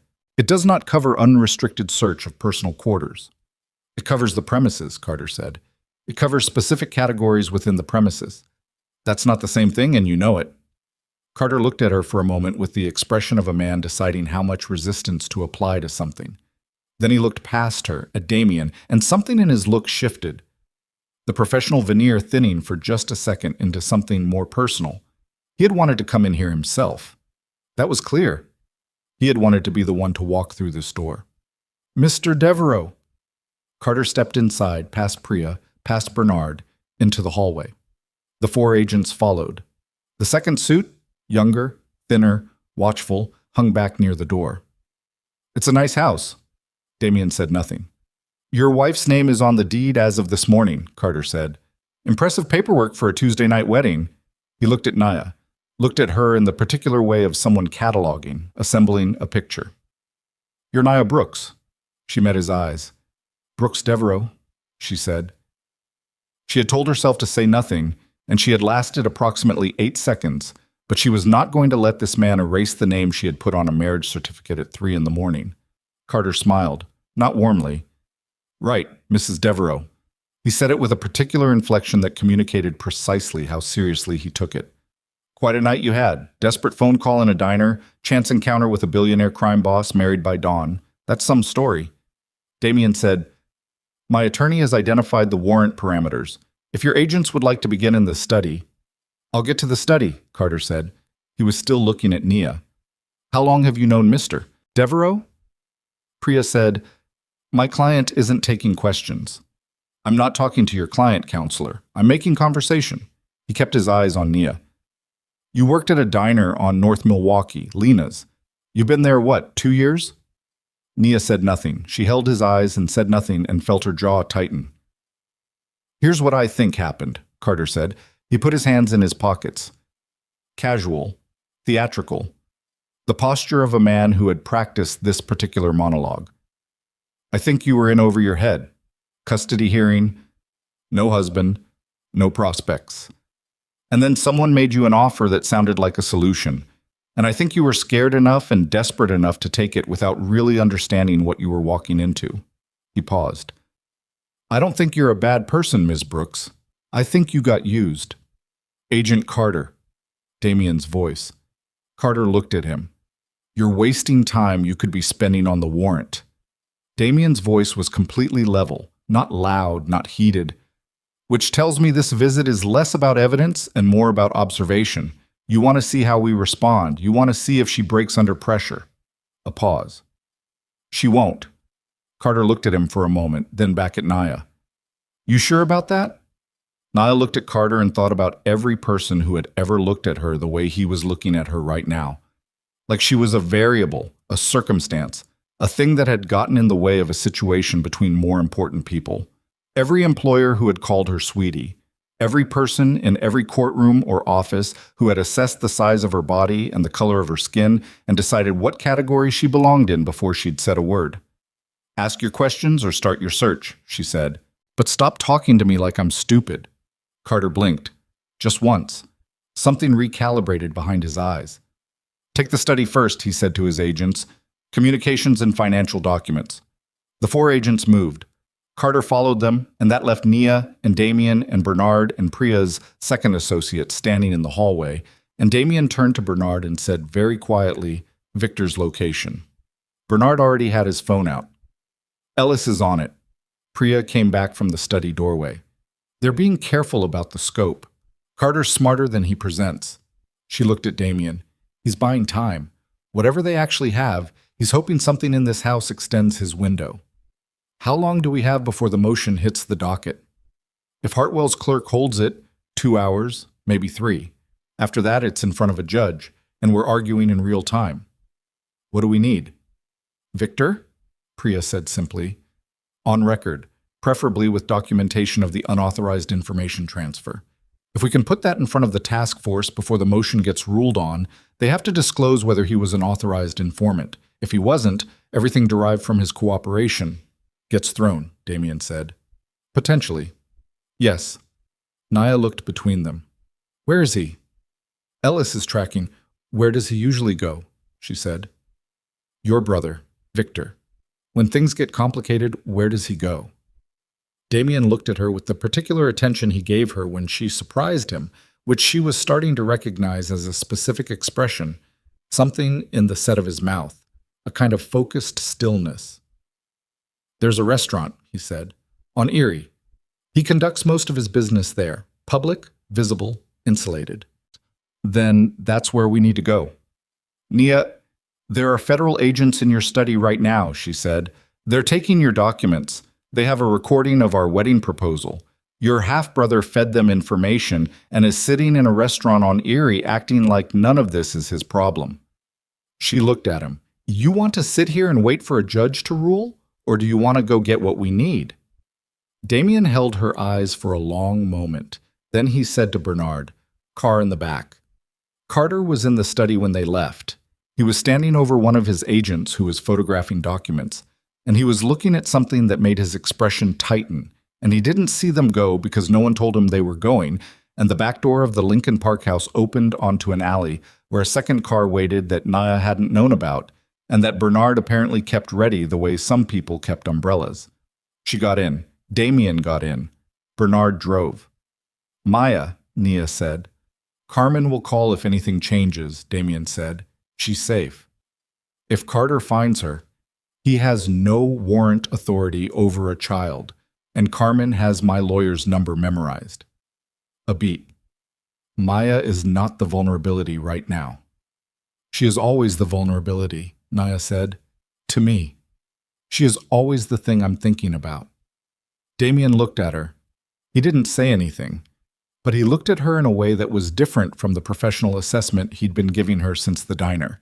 Something quieter, something that sat differently on his face. The restaurant on Erie was called Ferrano's. It had a green awning and potted plants out front, and was the kind of place that looked like it served very good pasta and did, and also served as a neutral location for conversations that required a public setting and good acoustics to ensure privacy. Damien had chosen it once, years ago, and Victor had taken it over as his preferred location entirely, which said something about the brothers that Nia was still working out. They pulled up half a block down. "How do you want to do this?" Nia said. "I go in." "We go in," she said. "Victor doesn't respond well to Damien." She turned to face him in the back seat. "If you go in there alone, it's a family dispute. If I go with you, it's something else. It's a man who has to look at the woman he threw under the bus and explain himself to her face." She paused. "Which do you think is more likely to shake something loose?" He looked at her. He looked at her for a long moment with that still measuring attention. "Stay close," he said. Victor Devereaux was at a corner table, which was always where he sat, because Victor never put his back to a room. He was younger than Damien by 6 years, and it showed in the way he carried himself. A certain unfinished quality, a confidence that was real but hadn't yet been tested enough times to know what it couldn't do. He had Damien's height without Damien's stillness, so he looked like a taller man in a smaller version of himself. He saw them when they were 12 feet from the table, and his face did 3 things in rapid succession: recognition, calculation, and something that was almost guilt but landed 6 inches short of it. He picked up his coffee cup. He held it with both hands, a grounding gesture. Nia noticed it. "Brother," he said to Damien. Damien sat down across from him without being invited. Nia sat beside Damien, which put her directly in Victor's eye line, which she intended. "Who told you about the arrangement?" Damien said. No preamble, no warm-up. Victor's eyes moved to Nia, assessed her, moved back to Damien. "I don't know what you mean." "The marriage, the diner, the timing. Someone told the task force before 6 a.m. The only people who knew before 6 a.m. were Priya, Bernard, Ellis, and you. You're accusing me." "I'm asking you." Victor set down the coffee cup with a small, careful movement. His jaw shifted. "I didn't tell anyone anything." "Victor, I'm telling you I didn't. Someone used your access code to pull the marriage filing from the clerk's digital queue at 5:48 a.m., Damien said, before the filing was even publicly listed. The only person with that access code besides my legal team is you, and my legal team does not have a reason to destroy their own case." He leaned forward, barely, but the quality of his stillness intensified in a way that Nia felt physically even sitting beside him. "Last chance." Victor's eyes went to Nia again. This time, they stayed. "Who is she really?" Victor said. "She's my wife," Damien said. "She's a waitress who was in the right place at the right time, and you're making decisions based on..." "Based on what?" Damien said quietly. "On feeling," Victor said, and the word came out like he'd been holding it for a while, edged with something that wasn't quite contempt, but was heading that direction. "You sat in that diner for 2 years watching her. I know that. Do you think I don't know that? You pulled resources, you restructured the Lincoln Park property, you had Priya on standby. Priya was on standby for the federal investigation, and you used her for this instead." Victor's voice was rising, just slightly, just enough to crack the surface of his composure. "You used organizational resources for a personal, for a woman you barely know, in the middle of a federal case that is the most critical exposure we have ever had, and you made that call unilaterally without consulting." "I don't consult you on my decisions," Damien said. "You should." Victor hit the table once, flat palm, not loud but sharp, and the couple at the next table looked over and then looked away with the speed of people who had learned not to look at things in certain restaurants. "You should, because your decisions affect everyone in the organization, and bringing a stranger into the center of a federal investigation, she's not a stranger, she's my wife." "She is a liability," Victor said, and he looked at Nia when he said it, directly, without the guilt this time, just the flat statement of a man saying what he'd been thinking. "She is an unknown person with unknown allegiances who now has access to your name, your property, your legal standing, and I protected the organization." The silence after that was very loud. Nia looked at Victor Devereaux and felt something cold and very clear move through her. Not anger. Anger was hot and blurry around the edges. This was something else. This was the particular clarity that came from being looked at as a category, as a risk factor, as a problem someone else needed to solve. and recognizing it for exactly what it was. You protected the organization, she said. Victor looked at her. He hadn't expected her to speak. By giving federal agents a recording of my marriage proposal, she said. By filing a supporting statement on a motion that could take my sister away from me. Her voice was completely level. She was very proud of it. You decided, without knowing a single thing about me, that I was the dangerous variable in your brother's life. Not the federal investigation, not whoever has been feeding the task force information for 3 months. Me, the waitress. Victor said, "This isn't about—" "Did you know," she said, "that they're using me to get to him? That the moment they invalidate the marriage, their theory is that the whole arrangement collapses and your brother has no legal buffer and they walk everything directly back to him?" She watched his face. "Did you think about that when you made your phone call this morning? Or were you so focused on getting rid of me that you didn't follow the chain all the way to the end?" Something moved in Victor's face. A hairline fracture in the certainty. "Who told you?" "Priya," Damien said. "She worked out their legal strategy this morning." He looked at his brother. "You didn't protect the organization, Victor. You accelerated their case against it. They used you." Victor was very still now. The composure had gone somewhere, not broken exactly, but gone sideways, tilted, like a wall that had taken damage at the foundation. "That's not—" He stopped. "They came to you," Damien said. "Weeks ago. They made a case for why I was a risk to what you'd built. They gave you a way to remove a variable, her, that felt like it was your idea, wasn't it?" Victor's jaw worked. "Wasn't it?" Damien said again, still that same quiet voice. But there was something underneath it now, something that had been controlled for a very long time and was pressing against its container. "They said she was a plant," Victor said. "A federal plant. Someone the task force had inserted. You believe that?"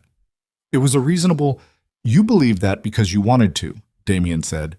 "Because it gave you a reason to do what you'd already decided to do. Remove the thing that made me unavailable to you." Victor stood up. The chair scraped. He was trying to recover height, recover authority, but it was already gone and all three of them knew it. "I did what I thought—" "Sit down," Damien said. Victor sat down. Not because Damien's voice had been loud. It hadn't. Not because of anything that happened physically. He sat down because of the specific gravity of a man who has reached the very bottom of his patience and gone one level below that, to the place where there's nothing left but the absolute essential truth of who is in charge. "You're going to call them," Damien said. "Right now. Your contact at the task force. And you're going to tell them you made an error. That the information you provided was based on a misrepresentation made to you by sources you now believe were manipulating you. And you're going to say that on record." Victor's face had gone somewhere complicated. "If I do that—" "If you don't do that," Damien said, "what happens next is not something I can make comfortable for you." The threat was quiet. It was so quiet that Nia almost wasn't sure she'd heard it correctly. But she had. And Victor had. And the table between them felt very small. "I need something in return," Victor said. "You don't have that option right now." "Damien, you have one option." Damien's voice was very, very still. "One." Victor looked at Nia. She looked back at him. She didn't give him anything. No sympathy, no reassurance, nothing to hold on to. He had looked at her like a liability, and she was going to let him sit with the weight of what that had cost him. Victor picked up his phone. His hands, Nia noticed, were not entirely steady. He dialed. He waited 2 rings. He said, "This is Devereaux. I need to speak with Carter." A pause. His jaw tightened. "I'll wait." While they waited, Nia's phone buzzed. She looked at it. Carmen. She answered immediately. "They're asking for Maya," Carmen said.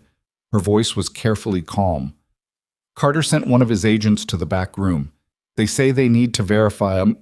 "On what grounds?" Nia said. "They're saying the child's welfare needs to be confirmed in the context of the investigation." Nia stood up. "She's a child in a house during a legal search, not a piece of evidence." "I told them that." "Where is she?" "With me. In the kitchen. She's—" A breath. "She's scared, Nia. She's trying not to show it, but she's scared. Nia was already moving, already heading for the door, phone against her ear. She looked back at Damien. He had heard enough of the conversation. He could hear Carmen's voice from across the table. He stood. Victor was still on hold. Damien said to him, "Don't move." He looked at the associate who had followed them in and was standing near the restaurant entrance. "Stay with him." In the car, on the way back, Nia sat with the phone in her lap and the city blurring past the windows and the specific cold fury of a person who has been patient for a very long time and has reached the end of it. She thought about Maya's face, scared but trying not to show it. 10 years old and already so practiced at not showing fear. That was Nia's doing, in some ways. Nia had modeled that. Nia had spent 2 years showing Maya that you held yourself together, that you didn't let them see the edges unravel, that you stood up straight and got through it. She had tried to teach her sister resilience, and sometimes she wondered if she had accidentally taught her suppression instead, and it was a distinction she thought about more than she would ever say out loud. They pulled up to the house. The tactical vehicles were still out front. Carter's second suit was on the front steps, talking on his phone. Damien was out of the car before it fully stopped. Nia was a step behind. The suit looked up, started to say something. Damien walked past him through the front door like he wasn't there. Inside, an agent was in the hallway outside the kitchen, a young woman with her hand up, not blocking exactly, but positioned. "Sir, I need to ask you to—" "That's my house," Damien said. There's an ongoing— "That is my house and my family. And I would like to know," he said, still in that quiet, absolute voice, "why an agent is standing outside my kitchen door." Carter appeared at the end of the hallway. He had heard them come in. He had that look again. The satisfied look. The look of a man who thought the situation was going the way he'd planned. "Mr. Devereaux, we're just conducting a welfare check on the minor." "On whose authority?" Priya's voice came from behind Carter. She had apparently never left. She was standing in the study doorway with her legal pad and her phone, and the particular expression of a woman who has been waiting for someone to make exactly this mistake. Child welfare in the context of— "The warrant does not authorize contact with any minor in the premises," Priya said. "Which you know. Agent Carter, if your agent has made any attempt to access that kitchen without consent—" "Nobody accessed anything," Carter said. "Then your agent can step away from that door." A standoff. 6 seconds of it, everyone holding their positions, the kind of tension that takes up physical space in a hallway. Then Carter looked at his agent and nodded. The agent stepped back. Nia walked past all of them, past Carter, past the agent, past Priya, and pushed open the kitchen door. Carmen was at the counter with her arms crossed and Maya was beside her on a stool, and when Nia came through the door, Maya's whole face changed. The careful, controlled, trying not to show it expression she'd been wearing cracked completely open for just 1 second, and she said, "Nia," in a voice so small and relieved that it went straight through Nia's chest like a key in a lock. Nia crossed the kitchen in 4 steps and put her arms around her sister and held on. Maya gripped her back, hard, both arms, her small face buried against Nia's shoulder, and Nia could feel her breathing, too fast, slightly uneven, the breathing of someone who had been holding it together on willpower alone. "I've got you," Nia said. "I've got you." "There were people," Maya said, muffled. "I know. They wouldn't tell me why." "I know, it's okay." "Is it still going to be okay?" Nia held her tighter. Outside the kitchen door, she could hear Carter's voice and Priya's voice, and somewhere further away the sound of Damien, and the whole situation was still in motion, still unsettled, the FBI still in her house and Victor's phone call not yet confirmed and 72 hours not yet secured and nothing even close to over. She held her sister and said, "Yes," and meant it with every piece of herself she had left. Then she heard Carter's voice go loud, for the first time, genuinely loud, not theatrical but surprised, and she heard Priya say something sharp and fast, and then she heard Damien say, in the voice he used when he had already decided something and was only telling you as a courtesy, "Then I suggest you read it again." She let go of Maya. She looked at Carmen. "Stay with her." Carmen nodded. Nia walked back out into the hallway. Carter was holding his phone. His expression had changed. The satisfaction was gone, and in its place was something raw, something that a man like Carter worked very hard to keep off his face, which made its appearance now tell her everything before anyone said a word. "What happened?" she said. Priya turned to her, and for the first time all day, Priya smiled. Not large, not triumphant, just a very small, very precise smile, the smile of someone whose math had just come out right. "Victor Devereaux submitted a recantation to the task force 7 minutes ago," Priya said. "On record. He's acknowledged that the information he provided was based on representations he now believes were false, made to him by parties he believes had interests adverse to his own." She paused. "And Ellis found the original contact log. 3 months of unauthorized information transfers from Victor's access point to a federal case handler, which means Victor wasn't just a witness. He was an unauthorized informant," Nia said, "which means everything derived from his cooperation is tainted," Priya said, "including the framing used to justify the motion against the marriage. Carter's case just lost its foundation." Nia looked at Carter. Carter was looking at his phone. His jaw was working.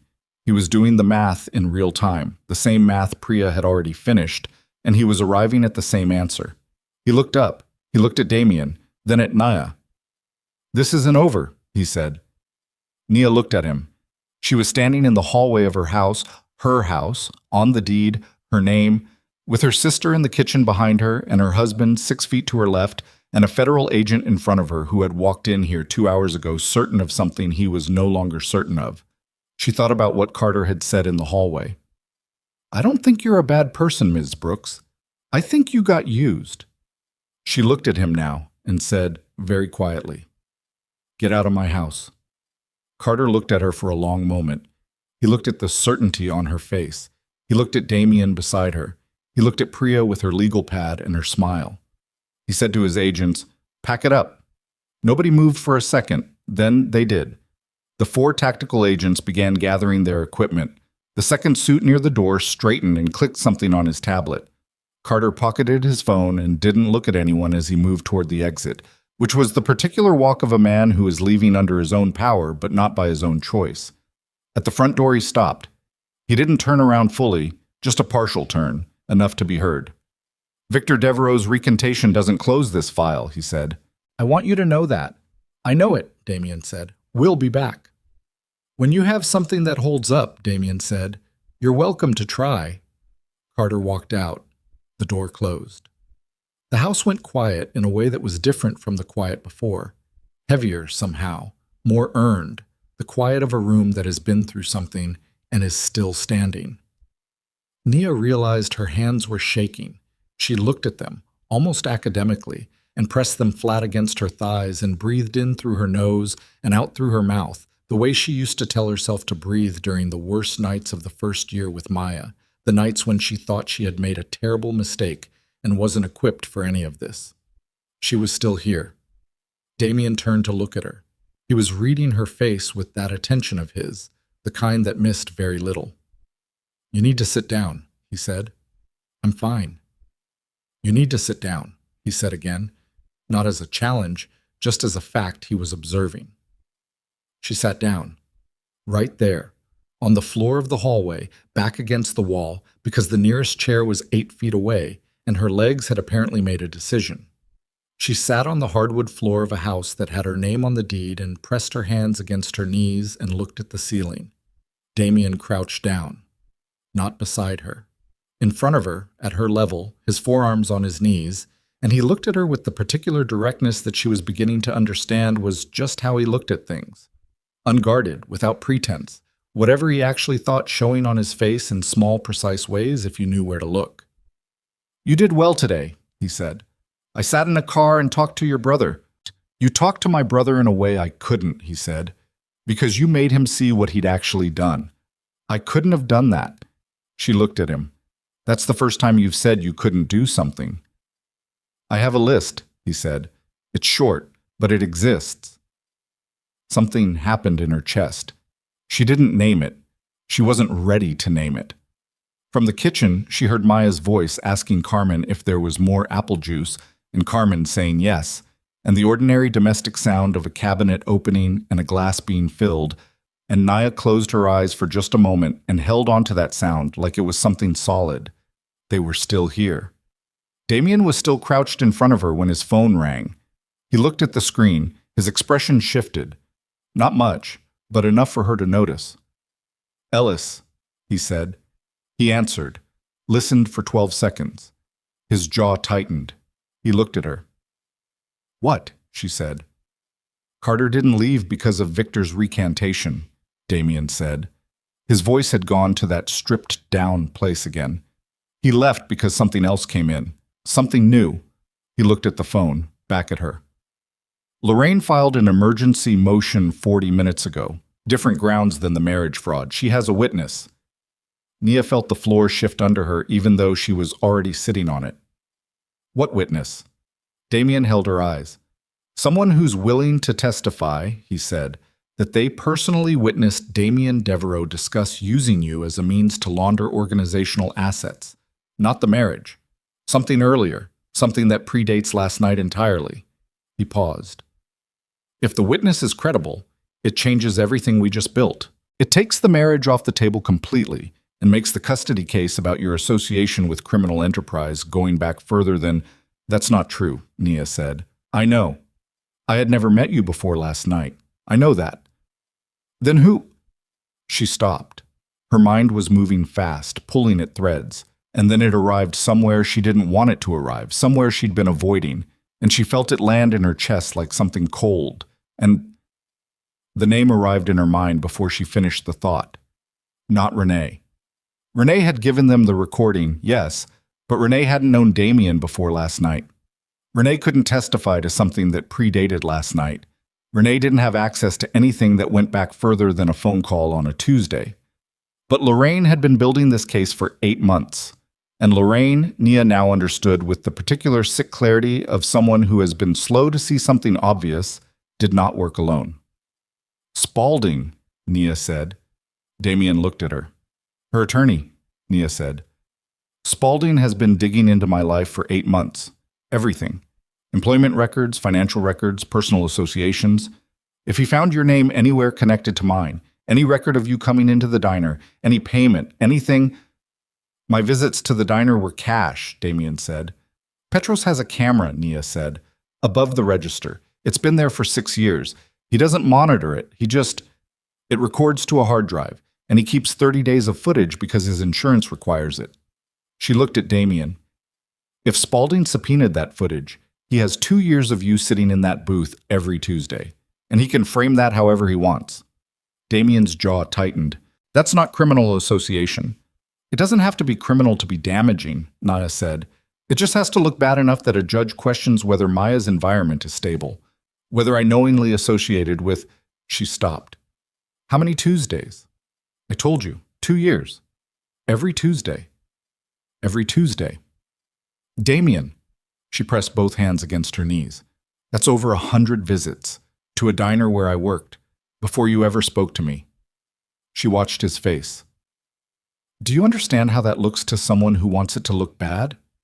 He was quiet for a moment, and in that quiet she saw something she hadn't seen from him yet. Not uncertainty exactly, but the recognition of a blind spot. The specific stillness of a man who had been so certain of his own reasoning that he hadn't fully accounted for how it translated through someone else's eyes. "It looks like surveillance," he said. "It looks like obsession," she said. "At minimum. At worst, it looks like premeditation. Like you identified a vulnerable woman and waited for the right moment to make her an offer she couldn't refuse." She held his eyes. "I know that's not what it was, but I need to know right now from you what it actually was. Because I'm about to walk into whatever comes next and I need the truth, not the version that protects you." The hallway was very quiet. Priya had gone back to the study. Bernard was somewhere near the front door. It was just the two of them, Nia on the floor and Damien crouched in front of her, and outside the November light was going gray and thin and the day was running out.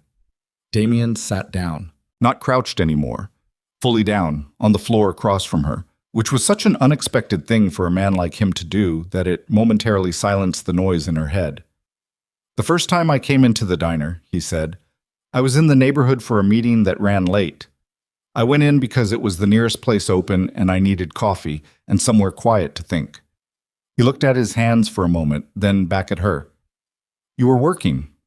You were dealing with a table that had been difficult. I could tell. One of those groups that treats service staff like furniture. And when they left, you stood behind the counter for about 10 seconds and did something with your face. Reorganized it. Put everything back where it needed to be. And then you went to the next table like nothing had happened. He paused. I've been in rooms with very dangerous people my entire adult life. I know what it looks like when someone is carrying something heavy and refuses to put it down. I recognized it. Nia said nothing. I came back the following Tuesday, he said. I told myself it was because the coffee was decent. The third time, I stopped telling myself anything. I just came. He looked at her steadily. I never spoke to you because I didn't have a right to. My life is not a simple thing to walk into. I knew that, and you had enough weight on you already without adding mine. The silence that followed was different from the ones before it. It wasn't tense. It was the particular silence of something true that has just been said out loud for the first time, still warm from the interior. Nia looked at him for a long moment. That is going to be very hard to explain to a judge, she said. Something in his face, in spite of everything, in spite of the federal agents and the motion and Lorraine's witness and the whole collapsing architecture of the day, shifted into something that was almost a smile. Yes, he said, it is. She pulled herself up off the floor. She reached down and he looked at her hand and then took it, and she helped pull him to his feet, which was absurd given that he had 6 inches and probably 70 pounds on her. But she did it anyway, and neither of them said anything about it. Priya, Nia called. Priya appeared in the study doorway within 4 seconds. The footage from the diner, Nia said. Petros's security camera. We need to get ahead of it. Priya nodded. I can file a motion to contextualize any surveillance footage before Spaulding introduces it. That's not what I mean, Nia said. I mean we go to Petros. Tonight. And we get his statement first, in his own words, about who came in and when and what he observed. She looked at Priya. Petros has known me for 4 years. He will tell the truth about what he saw. And the truth, told by the right person first, is harder to reframe. Priya looked at her with the measuring expression she used when she was assessing whether an idea was good or whether it was good and also had a catch. It could backfire if Petros's account introduces details that Petros is a 61-year-old man who runs a diner and fixes the espresso machine himself and has never, in 4 years, said a single thing to me that wasn't true, Nia said. I'll take that risk. Priya looked at Damien. Damien looked at Nia. Go, he said. She went. Bernard drove her. Damien stayed at the house because someone had to be there, and because if Damien walked into Lena's, the conversation would become about Damien, and this conversation needed to be about Nia. Bernard pulled up outside the diner at 4:47. The sign still read, Lee A's. The light in the window was on, which meant Petros was there for the afternoon prep, even though dinner service didn't start until 6. She went in alone. Petros was behind the counter resetting the napkin holders, a task he performed with the specific focused attention he gave to all small tasks, as if getting the napkins right was meaningful in a way that accumulating meaning in small, precise acts. He was a compact man with gray at his temples and the permanently flour-dusted forearms of someone who had spent 30 years in food service. He looked up when the bell above the door rang. Nia. He registered her face, set down the napkins. What happened? She sat on a stool. She was very tired. The tiredness had been there all day, underneath everything, and now with the immediate crisis slightly released, it was coming up through the floor. She told him. Not everything. Not the FBI, and not Victor, and not the full scale of it. But enough. The custody case, the hearing, the marriage, the footage from his camera, and what Lorraine's lawyer might do with it. Petros listened with the stillness of someone who did not interrupt and did not perform concern. He just listened. When she finished, he was quiet for a moment. He poured 2 cups of coffee without asking and set one in front of her and held the other in both hands. He came in every Tuesday, Petros said. It wasn't a question. Yes. I noticed, Petros said. A man like that, in a place like this. You notice. He sipped his coffee. He tipped 25% every time, on drip coffee. I thought he was either eccentric or trying to make a point. What point? Petros looked at her over his cup. That he wasn't there for the coffee. She looked at the counter. He watched you work, Petros said. Not the way some of them watch. You know the kind I mean. The kind that makes you want to call Bernard. He said the name, which meant he had noticed Bernard in the car outside, which meant very little escaped Petros. He watched the way you watch something you respect, something you don't want to interrupt. He set down his cup. I thought about saying something to you. I decided it wasn't my business. It might have been useful information, Nia said. You had enough on your mind. He looked at her. What do you need from me? She told him. He listened. He said yes before she finished the sentence. The statement he gave to Priya's associate, who came to the diner at 6 and recorded it on a device the size of a deck of cards, was 7 minutes long. It was factual, specific, and delivered in the direct, unhurried way of a man who had nothing to perform and nothing to hide. He described Damien's visits. He described Nia's work ethic. He described, in 3 sentences, what he had observed of Damien's attention to Nia over 2 years. And those 3 sentences were the plainest and most credible thing anyone had put on record all day. He did not frame it as romantic. He did not editorialize. He said what he saw, and what he saw was a man who came to a diner every week and watched a woman do her job with the particular attention of someone who found it worth watching. A judge could do what they wanted with that, but they would have to do it with Petros's words in the room. Nia drove back to the Lincoln Park house with Priya's associate and his recording device, and the smell of diner coffee still on her coat. And when she came in, Damien was in the study with Ellis, and the information on the monitors had changed. More documents, different documents. Something had shifted in the 2 hours she'd been gone. She stood in the doorway. What did I miss? Ellis spoke without turning from the monitors. The emergency motion Lorraine filed. Her witness. He pulled up a document. The witness is named Kenneth Pratt. He claims to be a former associate of the Devereaux organization who left 18 months ago and is now willing to testify to conversations he overheard regarding the use of civilian relationships as financial cover. Is he credible? Nia said. He was credible, Ellis said. Past tense. 3 months ago he signed a proffer agreement with the task force in connection with a separate matter. A wire fraud case that has nothing to do with Devereaux, in exchange for reduced charges. He turned around. His testimony in any proceeding related to this organization is now compromised by that agreement. Priya is filing the disclosure request tonight. By morning, the family court judge will know that Lorraine's star witness is a man who makes deals for reduced sentences. Nia absorbed this. Lorraine didn't know. Spaulding didn't do his research, Ellis said. Or he did, and he gambled that we wouldn't find it fast enough. She turned to Damien. Is that it? Is that all of it? He looked at her. He was leaning against the desk. Not sitting on it this time, leaning, his arms crossed, and there was something in his posture she hadn't seen before.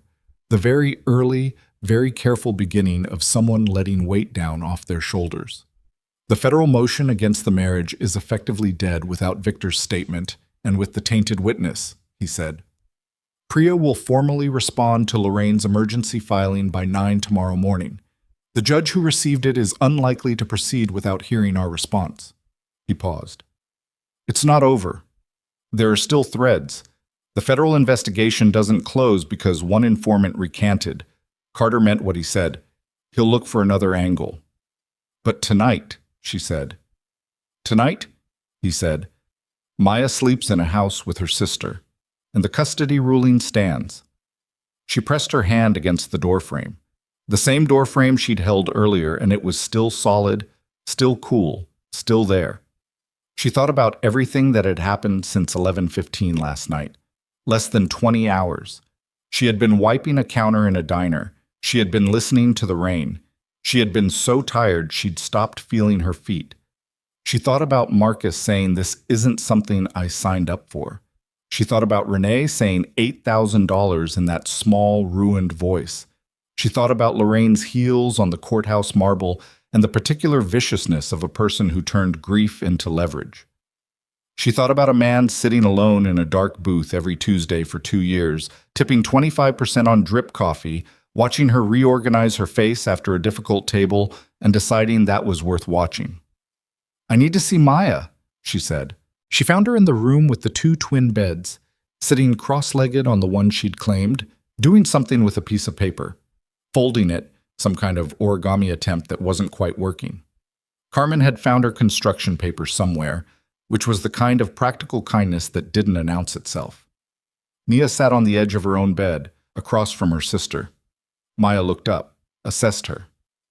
"You look tired." "I am tired. But it's okay now. For real this time?" "For real this time." Nia reached across the space between the beds and tucked a corner of Maya's blanket. "I'm going to explain everything. Tomorrow, when I'm not running on no sleep. All of it."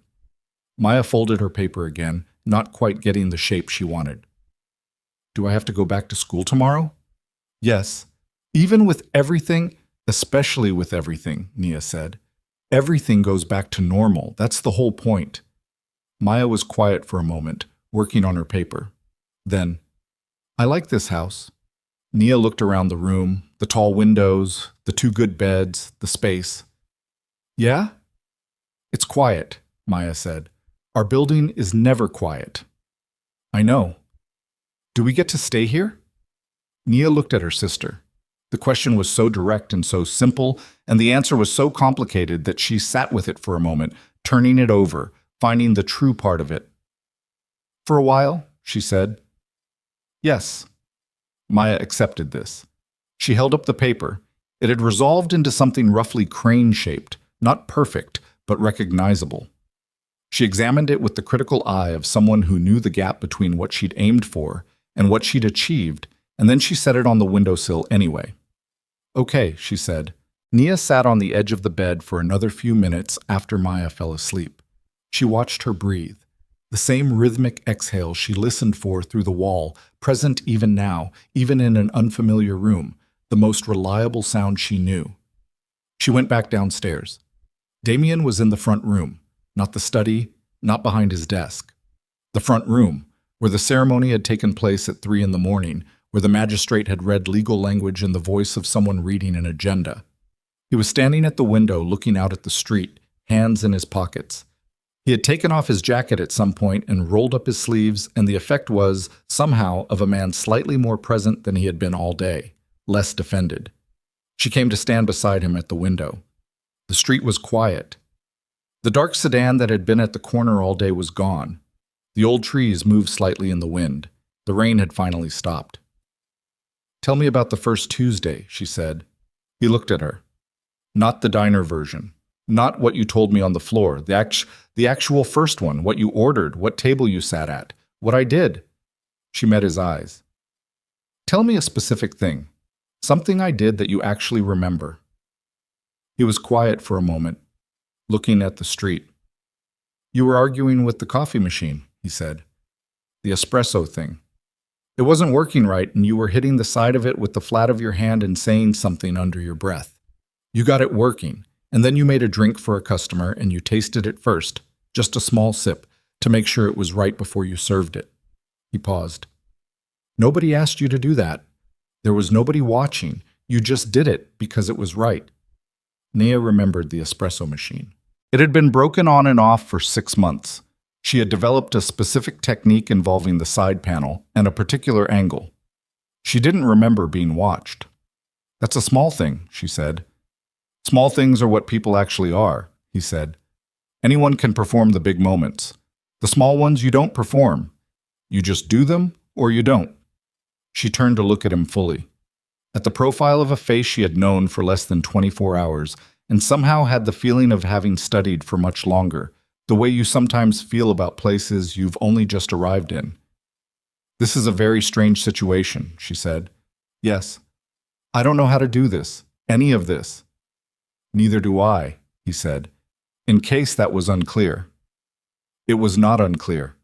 She looked back out the window. "What happens with Carter?" "Carter is going to look for another angle," Damien said. "He'll find one eventually. That's his job, and he's good at it. What he won't find is what he was looking for today, because what he was looking for today doesn't exist. The fraud." "The fraud," he said. There's no fraud. Whatever this is, it isn't that. She heard the particular weight of whatever this is and let it sit without naming it, because naming things before they were ready to be named had a tendency to make them smaller than they were. Victor, she said. Damien's jaw moved, just slightly. Victor will cooperate with the disclosure process. He made that decision when he picked up the phone at Ferrano's, and he knows what comes with it. A pause. He was wrong about you. He was wrong about his reasons, but he was also... He stopped. Scared, Naya said. Damien looked at her. He was scared of losing you, she said. Not of me. Not of losing the version of you that belongs entirely to the organization, to him, to the thing you've built together. She held Damien's eyes. I understand that feeling. I understand being so afraid of losing someone that you do something destructive to protect what you have. She thought of Maya, of every decision she had made in the past 2 years that a calmer, more rational person might have made differently. It doesn't make it okay, but I understand it. Damien was quiet for a long time. Then he said, You're more generous than I would be. I have a 10-year-old teacher, she said. She's very patient. Outside, a car passed slowly, its headlights sweeping across the front room wall, and for a moment the light moved across both of them, and then was gone. I owe you something, Damien said. She looked at him. You walked into this without the full picture, he said. I made decisions about what you needed to know, and I was wrong about those decisions. More than once. He held her eyes. I don't do well with ceding information. Control. I've survived by keeping the map in my own head, but you can't navigate that way when someone else is traveling the same road. She considered this. It was, she recognized, as close to an apology as the architecture of him currently permitted. Not a small thing from a man like him. I know you can't promise me safe, she said. I'm not asking for that. Carter's going to come back. There are going to be more victors. More things you didn't tell me. She paused. But I need to be in the room for the actual decisions, not the version of events you've decided I can handle. Yes, he said. That's it? Just yes? What else would you like me to say? I don't know, she said. I was expecting more resistance. You've been underestimated enough today, he said. I'm not adding to it. She stood at that window for a moment longer. The street was entirely quiet now. The city beyond it hummed in its low November register, the particular frequency of a place that never fully stopped, but had at least slowed to something manageable. She thought about the napkin. I'm in. Written in ballpoint on a diner napkin at 11:15 on a Tuesday night. She had written it with the feeling of someone signing something they couldn't fully read. She had handed it across the counter to a man she didn't know with the desperation of someone who had run out of other options. That part was true, and she was not going to pretend otherwise. But standing here now, in this quiet room, with Maya sleeping upstairs and Petros's words on a recorder and Lorraine's motion crumbling under its own deceptions, she thought about what Damien had said, crouched on the hallway floor. Small things are what people actually are. She thought about what she had done today. Not the dramatic moments, the small ones. Talking to Victor until she found the crack. Sitting on a diner stool and asking Petros for the truth without making it dramatic. Calling Renee back even when she didn't want to. Standing in a courthouse hallway and saying Brooks Devereaux to a man who was trying to make her feel small. Those small things. They had been hers. The following morning, Priya filed the response to Lorraine's emergency motion at 9:04. She included Petros's statement, the disclosure of Kenneth Pratt's proffer agreement, and a detailed accounting of the timeline that made Lorraine's case look exactly like what it was. A desperate, poorly researched last attempt by a woman who had never had Maya's welfare as her primary concern. The family court judge reviewed the filing and denied the emergency motion by 11:15. Lorraine did not call. She did not attempt contact. Spaulding sent a formal letter of withdrawal from the custody matter 3 days later, which was the last document in the case file. It was over in the way that legal matters end, not with a climax, but with paperwork, with a stamp and a date and a number filed in a system, and then nothing. just the absence of threat where threat had been. Nia went back to the diner on Thursday. Not because she had to. She had, on paper, on a deed, in a bank account that made her feel slightly dizzy when she looked at the numbers, resources she had never had before. And she was still working out what that meant and what she was willing to let it mean. But she went to Lena's on Thursday because Petros was expecting her, and because the coffee machine still did the thing with its side panel, and because she understood by now that the small things were what people actually were. Petros was behind the counter when she came in. He looked at her. He looked at her the way he had looked at her for 4 years, with the particular attention of someone who had watched her through hard seasons and made no large declarations about it. "The sign," Nia said. He looked at her. "Get the sign fixed," she said. "The A has been out for 3 years." He was quiet for a moment. Then he said, "It gives the place character. It gives the place the look of a building that has given up," she said, which was what she had told him 3 years ago, and he had laughed at then. "Get it fixed, Petros." He picked up a coffee cup and dried it. "You going to pay for it?" "Yes," she said, which was new. He set the cup down. He was hiding something around the mouth that wasn't quite a smile but was in the neighborhood. "Fine," he said. "The sign." She sat at the counter and drank coffee and looked at the booth in the far corner where the light had always been slightly wrong, the 2 bulbs still unreplaced, the particular darkness of a place that held something she hadn't known it was holding. She thought about someone sitting there alone every Tuesday for 2 years, watching her hit the side of an espresso machine and taste a drink before she served it and reorganize her face after difficult tables. Finding that worth returning for. She was not a simple woman to have loved.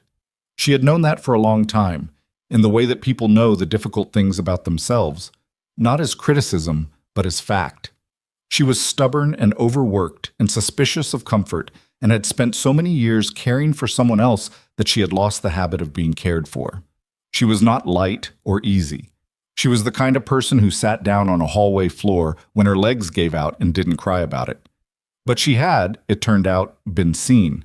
Not the version of herself she presented, the version she actually was, at 11 o'clock at night in an empty diner, holding together by the particular tensile strength of someone who has been holding things together for so long, it has become structural. That version. The real one. She finished her coffee. She left a tip. She went back out into the November air, which was cold enough to sting but not cold enough to hurt. And she stood on the sidewalk outside LEA's and called Carmen to check on Maya, who had gone back to school that morning and had reported that it was fine and boring, and could she please have the good backpack, the one with the extra pockets? She could. She stood on the sidewalk for another moment after she hung up. The city moved around her, traffic and someone's radio and the distant percussion of construction somewhere east. The ordinary, unbeautiful, entirely specific texture of a life in a particular city in a particular season. She had been frightened for so long that she had stopped noticing it. The way you stop noticing a sound that has been constant long enough. And now, standing outside a diner with a coffee stain on her coat that she still hadn't addressed, and a phone that needed a new screen and a life that was unrecognizable from 3 days ago, she noticed its absence. Not gone. Not permanently. Carter had meant what he said, and she believed him. The road ahead had things on it she couldn't see yet. Victor was a complication that would need tending. The federal investigation was a shadow that didn't disappear because one motion failed. But the fear that had been structural, the fear underneath everything, the fear of losing Maya, of being insufficient, of being looked at and found wanting, that specific fear had shifted, had moved into a different configuration inside her. She had walked into a courtroom with no options and no husband and no plan, and she had walked out with all 3. She had sat on the floor of a hallway in a house with her name on the deed and told a man the truth about how he was going to be seen, and he had listened. She had called Petros. She had gotten in the car. She had talked to Victor. She had held her sister in a kitchen while federal agents moved through the house. She had done all of that, and she was still standing on a sidewalk in November with coffee getting cold in her system and her feet starting to ache again, which meant she was still here, still present, still occupying her own life. That was not nothing. She walked to the car. Bernard was at the wheel, patient as ever, the morning paper folded on the seat beside him. He looked up when she opened the door and he said, "Home?" She thought about the Lincoln Park house, the tall windows, the quiet, Maya's origami crane on the windowsill. She thought about a man who had been waiting, in various ways and for various reasons, for a long time. "Yes," she said. "Home." Bernard pulled away from the curb.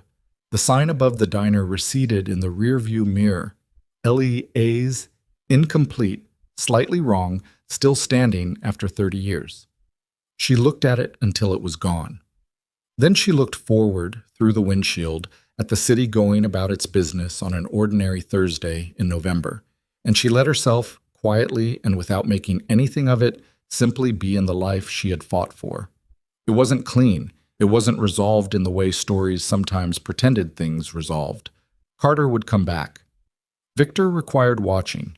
Renee was a wound that would take a long time to scar over properly, if it ever did. The federal case was a weather system that had not moved on, only quieted. But Maya was in school with the good backpack, and the sign was going to get fixed. And somewhere between a napkin in a diner and a hallway floor and a restaurant on Erie and a Tuesday morning courthouse, something had begun. Not a fairy tale, not a rescue, not a transaction that had been mistaken for love, but something honest. Something that had been tested before it had been named and had held anyway. That was worth something. Nia leaned her head back against the seat and closed her eyes and let the city carry her home.